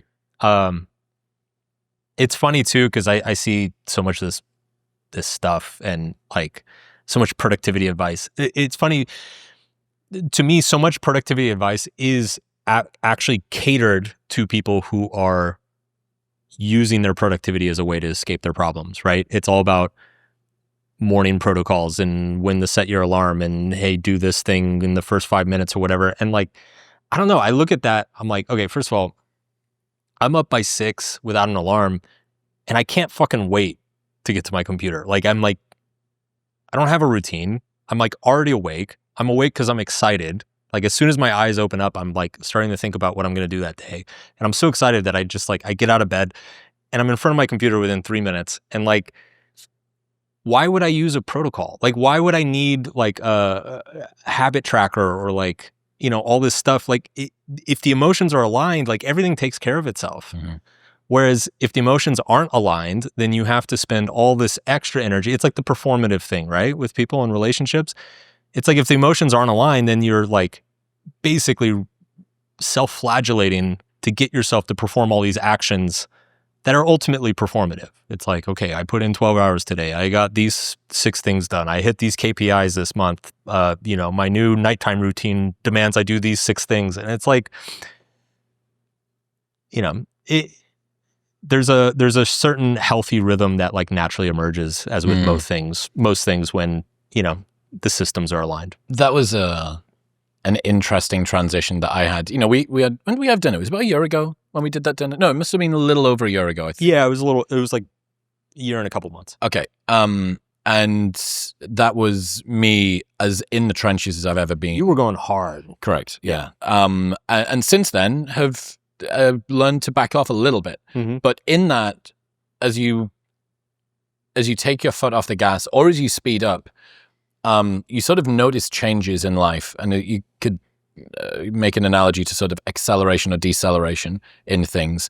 Your net worth staying the same is kind of it's nothing, but it going up, it's like there's a change, and it going down, fuck, you'll notice that too. Yeah. One of the things that I noticed as I sort of purposefully tried to decelerate and de-lever some of the things that I was doing from then until now, which I've done real successfully, was I had to face an awful lot more of the things that my obsession with productivity and being busy were hiding in the fog. Yeah. So, my busyness was certainly a hedge against uncertainty and fear and a lack of importance and meaning and this desperate requirement for validation and a lack of self-esteem. It's like, how can I not be important? Look at how many calls I've got today. Like the world need me. Look at how busy my calendar is. Yeah. Like my calendar is so fucking busy. There's no way that I'm a worthless piece of shit. It's impossible. It's simply impossible. So yeah, sure, there may be some echoes of existential loneliness in the background, but sorry, bro, I can't hear you. I'm blasting Sleep Token at 150 decibels. Like that was a busy calendar was a hedge against existential loneliness for me. And it's a really good way to just continue to not see the lies that you're telling yourself, to, not have to face the fears, the senses of insufficiency, the scarcity mindset, all of that stuff. It's like, I'm so busy, bro, that I don't have time for that. Totally. And if you go, okay, I see that that's a pattern that almost everybody does, and I now have the opportunity maybe to choose to take my foot off the gas. You sort of feel that slowing as you kick forward and you go, okay, where do I take my self-worth from now? Because I used to take it from there. And now I have to realize maybe me believing that my self-importance was bolstered by my level of busyness was a lie. Yeah. And that's a fucking real battle thing to go through. Yeah. For sure. And I again, admitted workaholic here. Like this is something I struggle with too. The other thing I noticed, and I don't know, I'd be curious if this rings true for you. I've not been brought up to date on your dating life. But it, like I see in friends that, they're like perpetually single or they like want to settle down, but then they complain that like they can't find the right person. And I'm like, well, dude, you're on the road like 6 months a year. Like when was the last time you saw the same person twice? And I think in some cases that busyness, again, it kind of comes back to that strategic incompetence. It's like, oh, well, I can't figure out my dating life because I'm too busy. But to get out of jail free card, yeah. Right? You've always got one foot out of the door. So if this thing doesn't work, well, it's not that much of a comment on my sense of self-worth because I wasn't that committed anyway. Like busy. Yeah. It's not because I'm hopelessly bad at making somebody feel comfortable around me and scared of letting somebody see me. It's because I'm on the road 6 months of the year. Yeah, totally. Yeah. I've seen that. I think I've done that not in my intimate relationships, but I've done that with social and family relationships, right? It's like, yeah, sorry, I can't come home. I'm like touring Australia, I'll see you next year. We missed each other by like 3 days twice in Australia. Yeah. Motherfuckers. I know. We need to organize it better. That would have been cool. I think you actually did the same. We did the same cities. Yes. But just in different orders. And I think a lot of people just because there were pick people one, pick both. Right. Okay. Well, I ran into a lot of people who were like at your show like the night before. Yeah. Good. Yeah. Well, dude, imagine that for a weekend, a fucking Manson, Williamson back to back, spit roasted by us two. I was just gonna go there. 2 podcast bros. One fucking venue. Yeah. The happiest people are not the ones with the most options, but the ones who stop questioning their choices. This comes back to your point about uncertainty, right? And this is I think where is at the foundation of the paradox of choice. Is the paradox of choice is on the surface you have more optionality, you have more things to choose from, you have more paths that you could go down, but that optionality itself generates more uncertainty because whichever path you pick, there's proportionally more uncertainty about whether that was the right path or not, whether you made the right choice or not, whether you could have made a better choice or not. And so I think at a certain point, like if you really just boil it down to it, happiness comes down to being satisfied with what you've chosen, not trying to optimize anymore.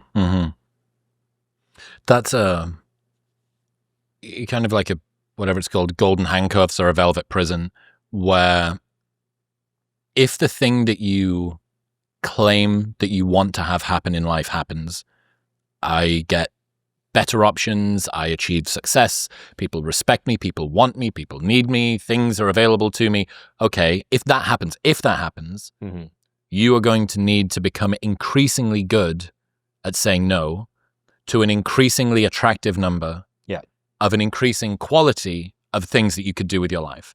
And you're going to have to become better at being able to be happy with the choice that you have made. Alex Hormozy talks about the woman in the red dress from Matrix. Yeah. And he says, remember that scene? Neo's walking down the street and Morpheus turns to him and he says, Neo, were you looking at me or were you looking at the woman in a red dress? Look again. And it's Agent Smith with a gun pointed at his face. And his analogy is, yeah, but now imagine that it was 3 years later and it's 1,000 hypothetical 1000s, not one hypothetical 10. Yeah. And you need to, I mean, what's your thing of, I shamelessly fucking nomenclatured it. I called it identity dysmorphia. Identity lags reality by 1 to 2 years is one of yours. So if you've got this identity, which everybody does, right? You just, you see in the mirror the person that you used to see. The world sees some other version of you, and it takes a little bit of time for that version to catch up. So you are lagging behind the options. Your ability to discern options is lagging behind the options that the world is going to give you. And your ability to say no is fucking 2-3 years old. All of this stuff. And the 1,000 hypothetical 1,000s in red dresses. And you need to go, I would have begged to have had the opportunity to have maybe said yes to this. And now I need to be pretty comfortable with saying no. Crisis of success. That totally tracks. And I'm trying to remember, Nassim Taleb had a quote around this that was something like, true wealth is measured by the money you turn down. Which I just, Morgan Housel says, wealth is the Ferrari that you didn't buy. Yeah. But yeah, it's funny because I feel like good decision making at any point in life is primarily learned by making bad decisions. So whatever level you get to, there's a new set of bad decisions that you have to make to realize not to make them to get to the next level. And so again, it's just one of these tricks that your brain plays on you of like, oh, well, if you make it, then you don't have to deal with this bullshit anymore. And so it's going to be easier. And it's like, well, no. There's a new level of bullshit that you've never been exposed to. Correct. That is actually 10 times it's problems harder. All the way up. Exactly. It's problems all the way up and it's idiots all the way down. Yeah. So, I think about that. That'd be a good book title. Problems all the way up and idiots all the way down. Yeah. Or maybe not. So you come up maybe 2 or 3 times in my live show, and one of the bits is it's idiots all the way up. So it's funny that you said it's idiots all the way down. Yeah. The ability to sort of become increasingly discerning. And Jeffrey Katzenberg, who sat there earlier on, the guy that fucking created Shrek and Aladdin and Lion King. He did fucking Pretty Woman. This guy's a monster, like 800 movies, 80 animated things. And I asked him about, you are someone who, if you have one skill set, you're tasteful. Like you have good taste. The ability to discern between something that is good and something that is not good. Right? Taste is very difficult to define, but that's the closest definition I can think of. He couldn't fucking define taste. Like, where does good taste come from? What is it? So, I don't fucking know. Yeah. And when it comes to choices, so much of the time we try and, again, that uncertainty, we abhor it so much that we would rather imagine a fantasy catastrophe than deal with something that's uncertain. The reason that you have your, spreadsheet of 15 countries ranked first by continent, then by temperature, then by air quality, then by women hotness. You're hitting very close to home right now. starting to shake with mid-20s anxiety. Oh, God. The reason that you have that is to try and to provide some sort of control, some source of control. You go, fuck, like I'm so uncertain about my choices that if only I had more information. When really what it comes down to is just vibes. And, I think we've both zeroed in on the show, your show and mine respectively, that it actually is increasingly about vibes. Yeah. It's like, okay, what's the vibe that I'm bringing here? What's the sort of energy that I really want to put across in this thing? And sure, there'll be maybe some information, maybe it's useful, maybe it's not. But largely what people are going to take away is like, okay, so what was the vibe like? Yeah. And being a vibe architect is an underrated, which is basically, somebody that's discerning in taste, sort of. A vibe architect. You should add that to your LinkedIn. Yeah. Okay. Yeah, I am a fucking vibe architect. Yeah. Yeah. No, it's totally true though. It's, I had another thing that I wrote that went viral. It said that, I'm going to probably fuck it up, but it was, commitment is love is the result. Yeah. Love is the result of commitment, not the cause. Right. Like you commit to something, then you start loving it, not the other way around. Mm-hmm. Right. And it's similar to like action and motivation. Like taking action is what generates motivation, not motivation doesn't generate action. And similarly, committing to something is what makes you fall in love with it, not falling in love with something allows you to commit you don't to go it. find the perfect country and fall in love with it and then be like, oh, I guess this is where I'm going to live. It's like, no, you pick a fucking place to live. And then as you live there, you start to fall in love with it. That's how life works. The more you try to force what doesn't feel right, the longer you delay finding what does. Yeah. I think, talking about the discernment, I think it's really, it's hard to develop the skill of knowing when you're bullshitting yourself. Like it's again, there's like layers to it, right? Like it's as soon as you figure out your mind's first level of tricks that it plays, there's like a whole nother level that you beat it at white belt, but then it's like, fuck, it graduated. Holy God, it knows leg locks and kung fu. Exactly. It's just layers of an onion, man. Like you never stop finding novel ways to kind of trick yourself and bullshit yourself. And you can drive yourself crazy, with the doubt and the questioning, which again, I think is a lot of the value that I took in Buddhism is that I think it's like kind of a mentally and emotionally healthy way to doubt yourself.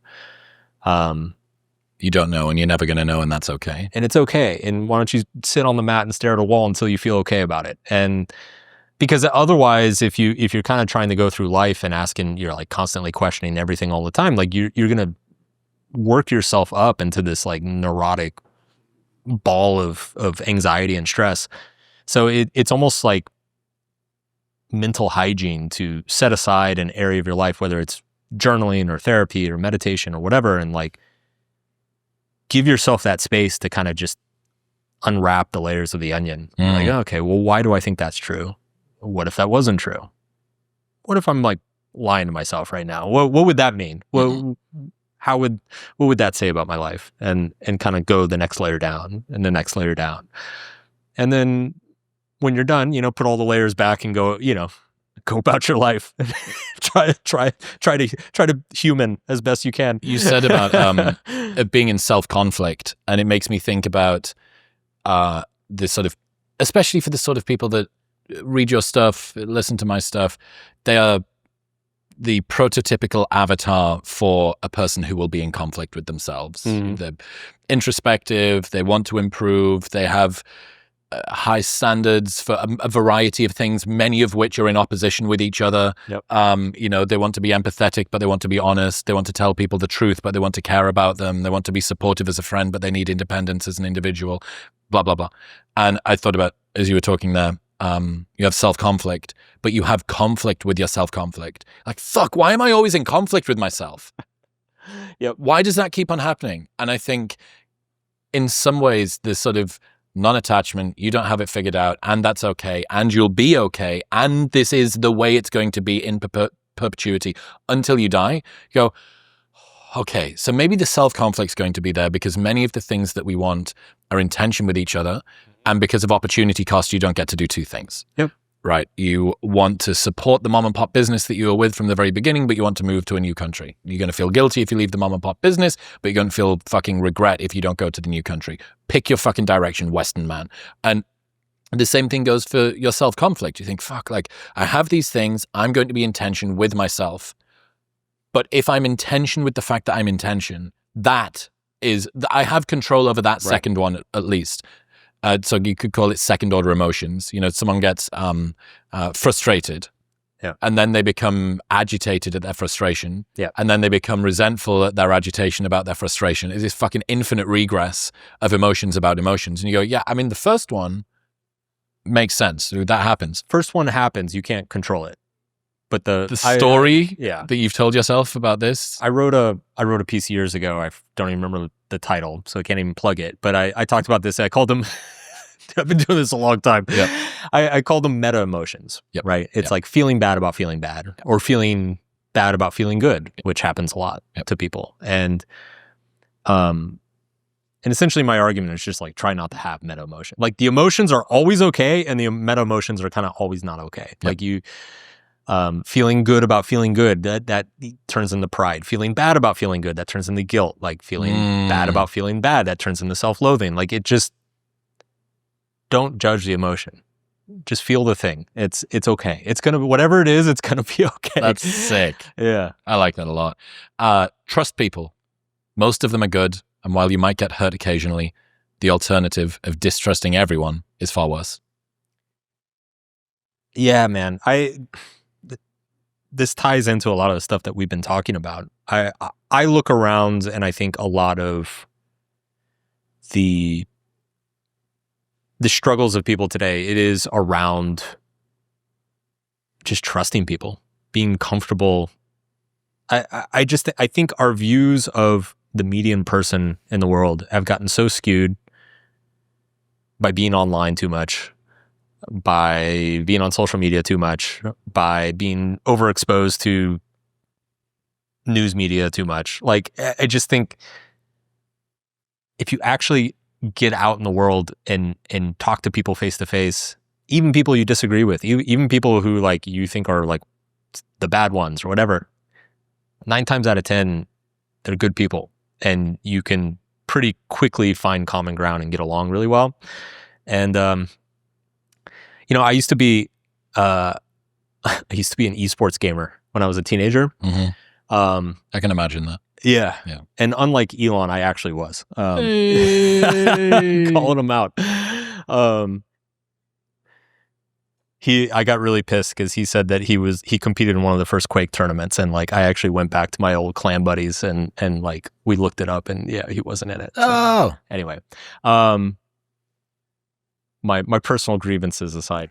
So there used to be a thing that happened back when I was like, I used to compete in these esports tournaments. And of course, being a bunch of like 16-year-old nerds, we'd like sit and just talk shit to each other all the time online. Like we'd play the game, practice against each other, and everybody just like talk mad shit to each other.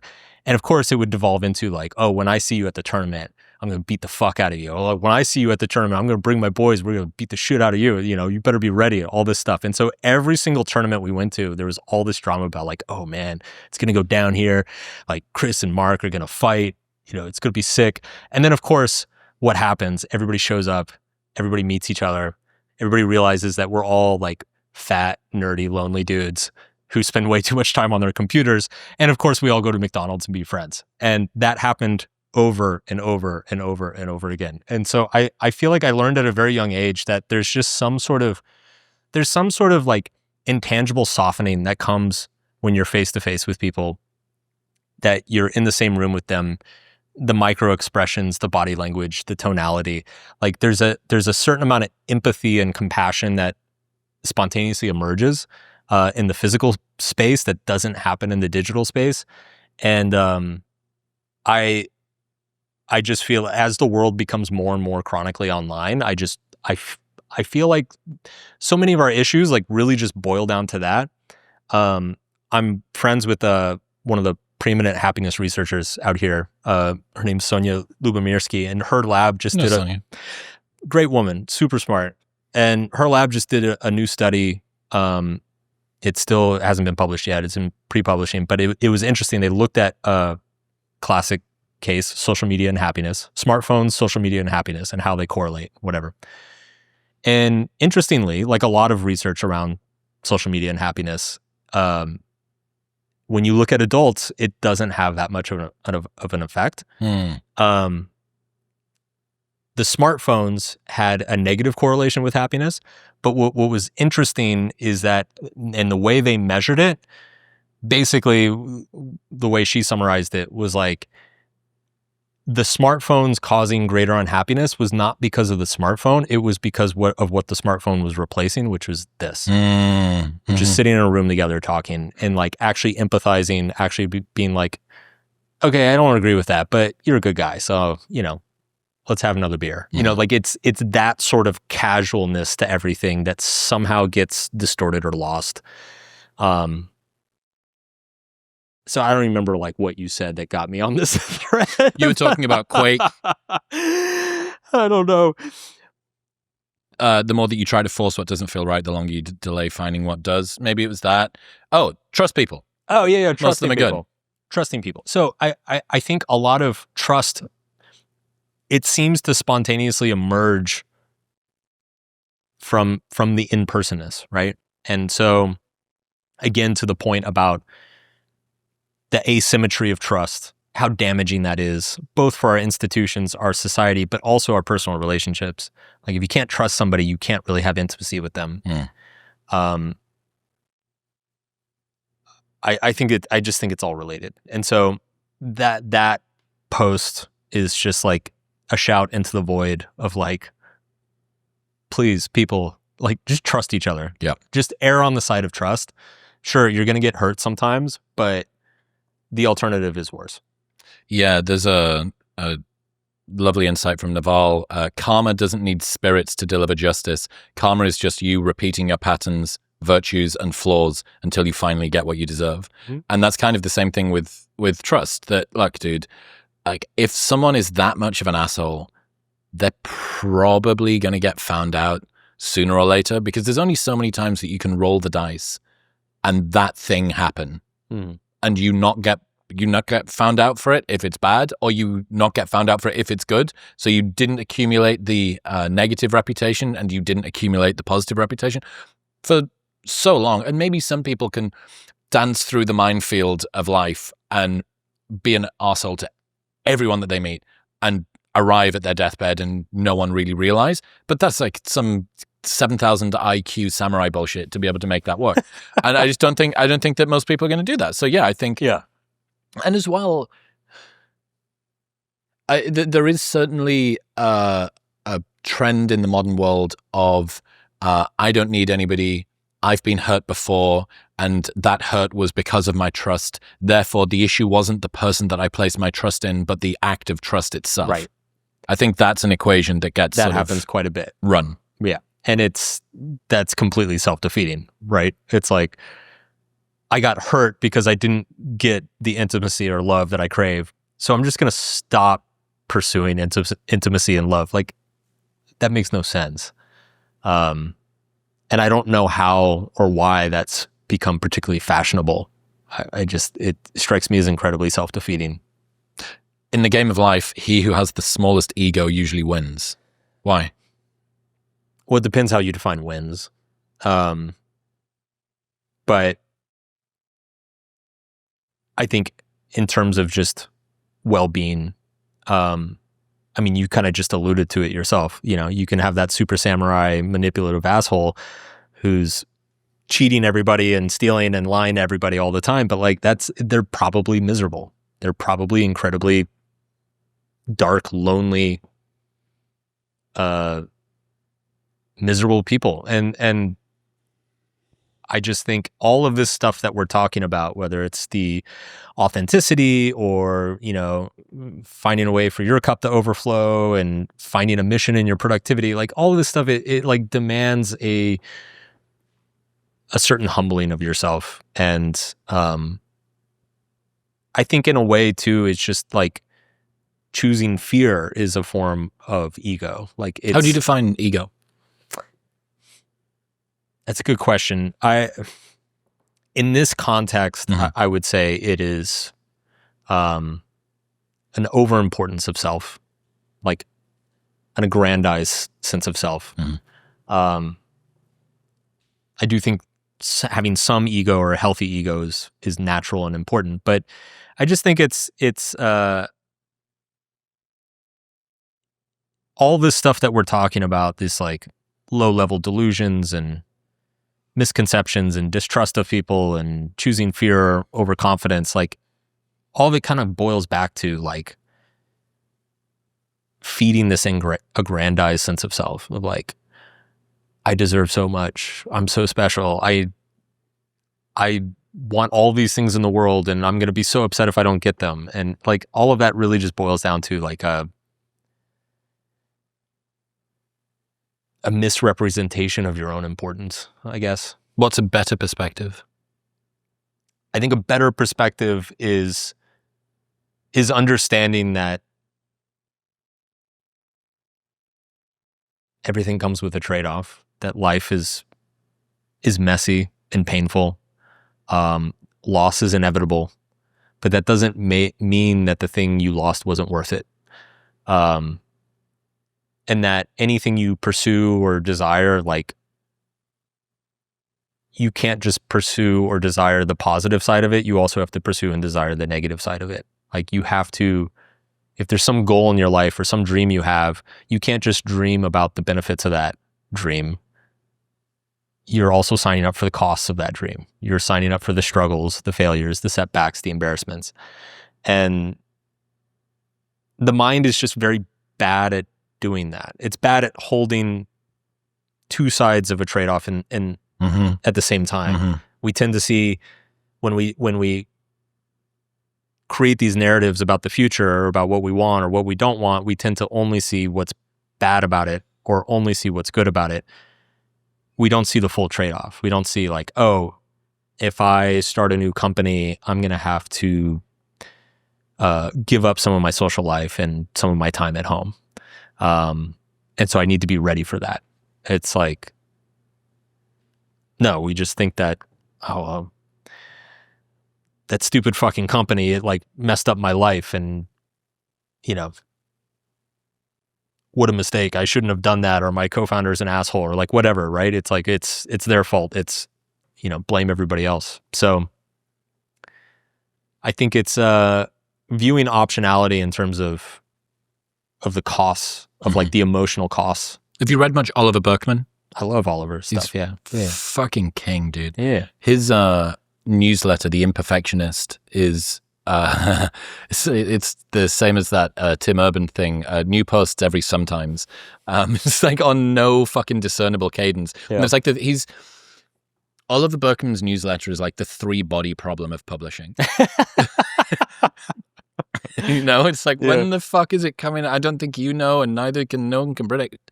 But he has this idea from 4,000 Weeks, which is choose what you're going to suck at. Yep. Choose in advance the thing that you're going to suck at, because opportunity cost demands trade-offs. There are no solutions, only trade-offs. So I want to find a partner. Okay. You're probably going to have to sacrifice some time in the gym. You're going to be going out on dates. You're going to events, maybe some late nights, maybe some early mornings, maybe some coffee breaks and stuff like that. Probably not going to maximize your finances. Maybe you're going to have to pay for Ubers and dinners, trips and stuff like that. Okay.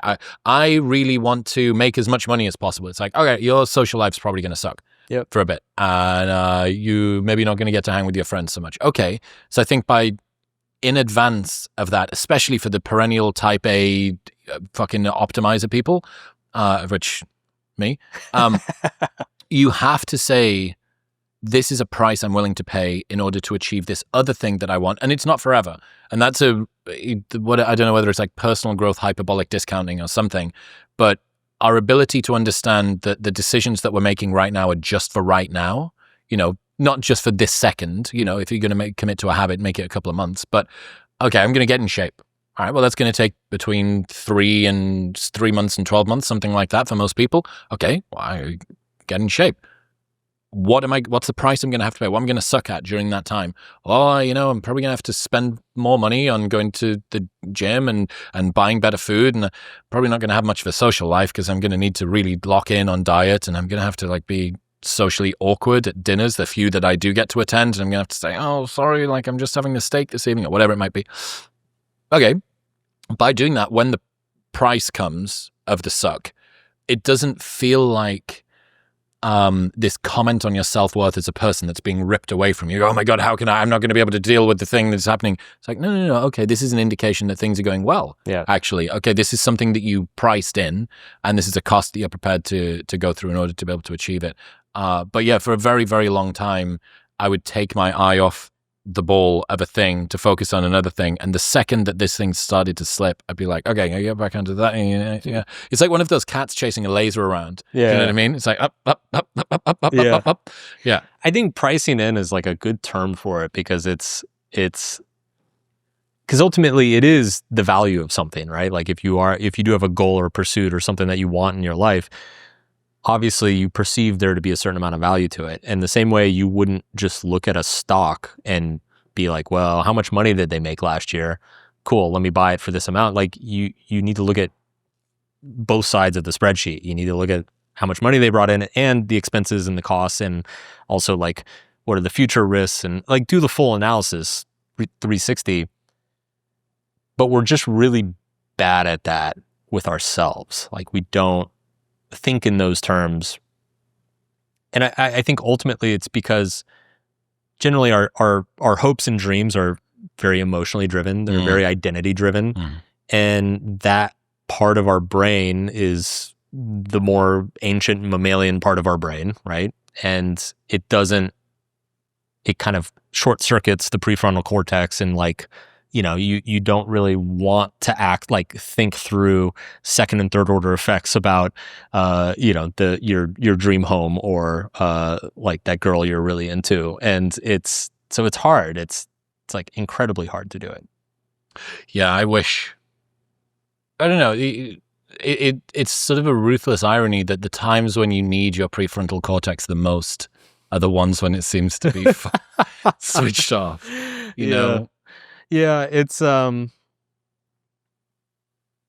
think I had another thing I posted a few years ago where I said it was like the most consequential choice you'll make in your life is who you choose as a partner. And I went through this whole list of things. You know, it's like there'll be your counselor, your roommate, your business partner, your financial advisor, your teacher, your lover, your travel buddy, like whole list. And then I finished it by saying, like, and yet most people put as much thought into it as, like, you know, the color of their iPhone case. Like, it's just some people, they're like, oh, I like this one. I happened upon it. Yeah. It's like, oh, she's nice. She's kind of hot. Dude, like, the more that I learn about the way that the human attachment system works, passionate to companionate love specifically, a combination of Tai Toshiro, who's fucking unbelievable, and Arthur Brooks, who's also fucking unbelievable. Those two guys together, like a two-car garage of really, really fucking understanding human mating for like a psychological sense, I guess, and a neurobiological sense. And so many, the way that human attraction and attachment works is it blinds you to this person's flaws. It causes you to feel unbelievably intense emotions about them whilst knowing very little about them. Real ruthless one that I learned from William Costello. When you're in passionate love, the honeymoon phase, your brain actively disengages from being able to see other available options. So it sort of brings this sort of mating blinkers on, which is why friends that are still in the honeymoon phase, but it's with somebody that's really not good for them. You say, but dude, you could get like a million other amazing women. And they're like, no, man, I'll never get anybody like her. And she's like, she sucks. Yeah. And yes, you will. And look, your last girl was better than this girl. And how are you so like functionally idiotic? I know that you're normally irrational. Oh, okay. You're kind of on drugs. Well, you mean you are on drugs. Yeah. You're just on endogenous drugs. Exactly. As opposed to exogenous ones.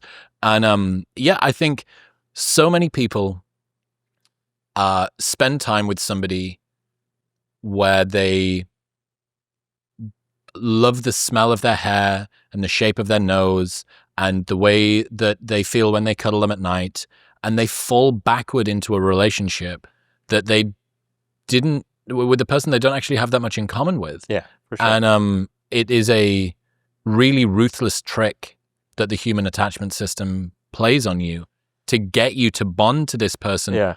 In spite of their flaws. Yes. And then, of course, that bond or that passionate love wears off after a certain amount of years. You wake up being married and living in the same house with the golden retriever together. And you're like, completely fuck. Financially enmeshed with like 2 kids, and you're like, oh shit, I have nothing in common with this person. Like, you bring your head above the water of this hormonal fugue state. And you're like, what the fuck was that fever dream that I just came out of? It's I mean, it's another example of just like how evolution did not optimize for happiness or harmony. Like, it optimized for babies. Making babies. Yeah. It is very effective. I mean, it's hilarious in some ways, but I think a good lesson there is be careful who you let yourself fall in love with. You almost need to treat you in love as kind of like a child. It's like, if I allowed this to happen, I won't be able to use my rational brain. So while I still have a tenuous hold on my sanity, allow me to try and make judgments carefully. How long am I going to spend with this person? And I need to make decisions probably pretty quickly while I'm still, in rational mode and not speed running through attachment. Because once you're in it, it's like, you're lost. Well, and this is another argument for what you were talking about earlier of like, front load your identity as much as possible. Try and do everything you can to put them off. Right. Exactly. Like, just be as much of yourself as possible. Maximize you early on, because it's that's when you're going to find out. Like, if you hold yourself back and then you fall into this just love bucket of hormones and neurotransmitters, then you might be screwed. It's super cliche advice, but I remember at my wedding, all the old people gave the exact same advice. Like, all the old couples that have been together for like 40, 50, 60 years, they all give the exact same advice, which is like, put the friendship first. What's that mean? Basically, they all said, they're like, look, you're married now. There's going to be good years. There's going to be bad years. There's going to be romantic times. There's going to be non-romantic times. There's going to be difficult points in your life. There's going to be really great points in your life. Like, put the friendship first, because that's going to carry you through everything. Everything else is going to come and go, and you'll have patience at different times. But if you're not friends, you're not going to have the patience to wait. I feel like most cultural and mental health issues these days can be summed up in just 2 words: performative victimhood. That one did not perform well, as I recall. I don't think people don't usually like liking a tweet that says that they're performative victims. Yeah, a little bit called out. I'm trying to remember what inspired that, but I do believe that. I mean, this comes back to the therapy culture thing of people adopt as values what they get validated for, right? Like, they if perceiving themselves as a victim is what brings them attention and sympathy and adoration, then it will encourage that behavior further. Like, we're monkeys, It's like Pavlov's bell. If you reward me for something, I'm going to keep doing it. Right. I remember when I was running nightclubs, I always used to get pissed off. There was a couple of other companies in Newcastle and the northeast of the UK, sort of classic working class mindset, like very wily, shrewd, like not intellectually sophisticated, but relationally, socially genius people. And you have one goal: busy nightclub, right? If you make your nightclub busy, you're the kings. If your nightclub is not busy, you're the fucking idiot. And I always used to get pissed off at some of the other companies that would make claims, disparaging claims. There was no such thing as slander, right? You can say that this person's night, someone got glassed and it had 3 people in it, and all of them had one leg, and they were upside down with a gluten intolerance, shitting everywhere. Whatever you wanted to say in order to make somebody else's event. But this was a game that we refused to play. And me and my business partner had a principle where we were like, we don't talk shit about other people's nights. And I always used to feel like it was unfair because we were constrained by what actually happened. But our competitors were simply constrained by what they could get away with saying and be believable. And I kind of get the sense that it's similar with this performative victimhood thing, which is if the way that you accumulate status, notoriety, recognition, validation from the world is through you doing a thing, your capacity to get the validation is constrained by your capacity to do the thing. But if it's simply through the performance of grievance, imagined or real, the sky's the fucking limit, dude. You know, like if you're the LeBron James of pretending to be a victim, that skill set is significantly easier to acquire than being LeBron James and doing it through being in basketball. You know, Correct. the athlete who's perpetually injured, right? Or is always, you know, brief flashes of being good, but then gets the yips, or I don't know what the equivalent is in America, like gets in their own head and is unable to perform, can't perform in like clutch situations. Like that is kind of romantic in some way. Oh, imagine what he could have been. It's like, yeah, but he fucking wasn't, dude. Like ultimately he wasn't that thing. Even, you know, as brutal as it is, as somebody that sometimes gets injured doing lifting heavy things, like if you are the sort of athlete who gets injured, that is also the same thing for you too. That, well, imagine how great he could have been. Well, yeah, but his body wasn't built to be that great, because every time that somebody hit him from the left, his knee gave out or whatever it might be. And if you have an easy route to, another example of this, so this would have been me, not necessarily performative victimhood, but certainly me leaning into fear as opposed to confidence. When you play cricket, there is something called a TFC, and it's a thanks for coming. Thanks for coming means that you didn't bat and you didn't bowl. All that you did was field, because everybody fields. And it's a nod to what the captain would say at the end of the game when he shook out and he was like, thanks for coming, mate, because you didn't contribute. And having a TFC is kind of a bit of a fucking waste of a weekend. What did you do? You couldn't have contributed that much to the game. Presumably you batted what's referred to as down the order, so you're one of the later batsmen, and if you were a bowler, you weren't needed, or the conditions weren't right for you, or the captain didn't have confidence in your ability to deliver at this stage of the game. And there was a bit of me in the back of my mind that thought, if I have the opportunity to have a TFC, at least I can't fail, because I'm not faced. I would rather assure my failure privately than risk failure publicly, because I'm insulated from other people having to see how I could have fallen short potentially.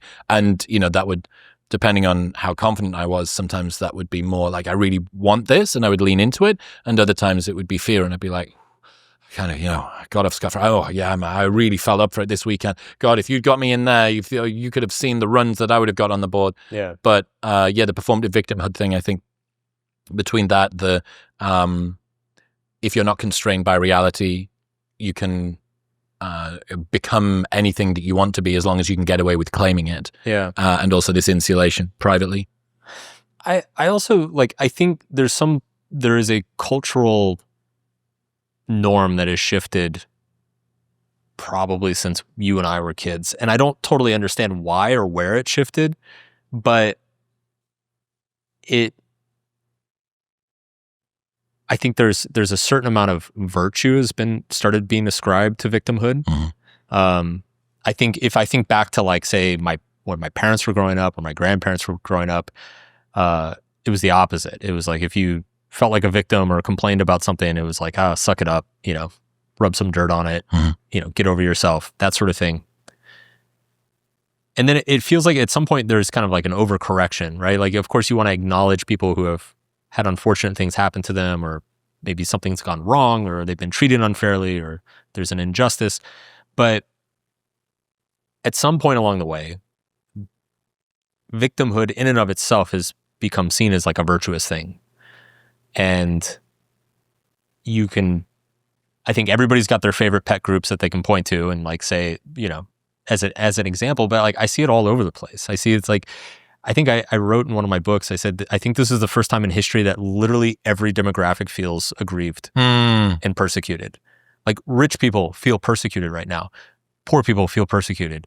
White people feel persecuted. Black people feel persecuted. Straight people feel persecuted. Gay people feel persecuted. Like, how is this fucking who's persecuting? Like, how is this possible? It's the Spider-Man meme. Yeah, exactly. That's exactly where we live in a Spider-Man meme world right now. And I don't totally understand how it's happened. And I think in a sense, I think empathy has been weaponized, both politically, but also socially. That it's people kind of walk around with a badge of honor of I've been mistreated, or the group I'm a part of has been mistreated, and that affords me all sorts of, regard and respect that I didn't necessarily earn or do anything for. So yeah, I see that as kind of the root, because we could sit here, and we won't, but we could sit here and talk about political issues all day and different social and cultural norms and issues that have been changing all day.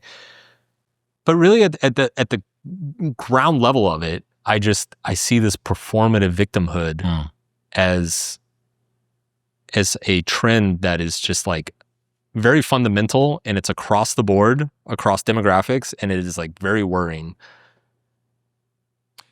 I wonder whether part of it is a little bit of a sense of inequality, and inequality can be due to empathy as well.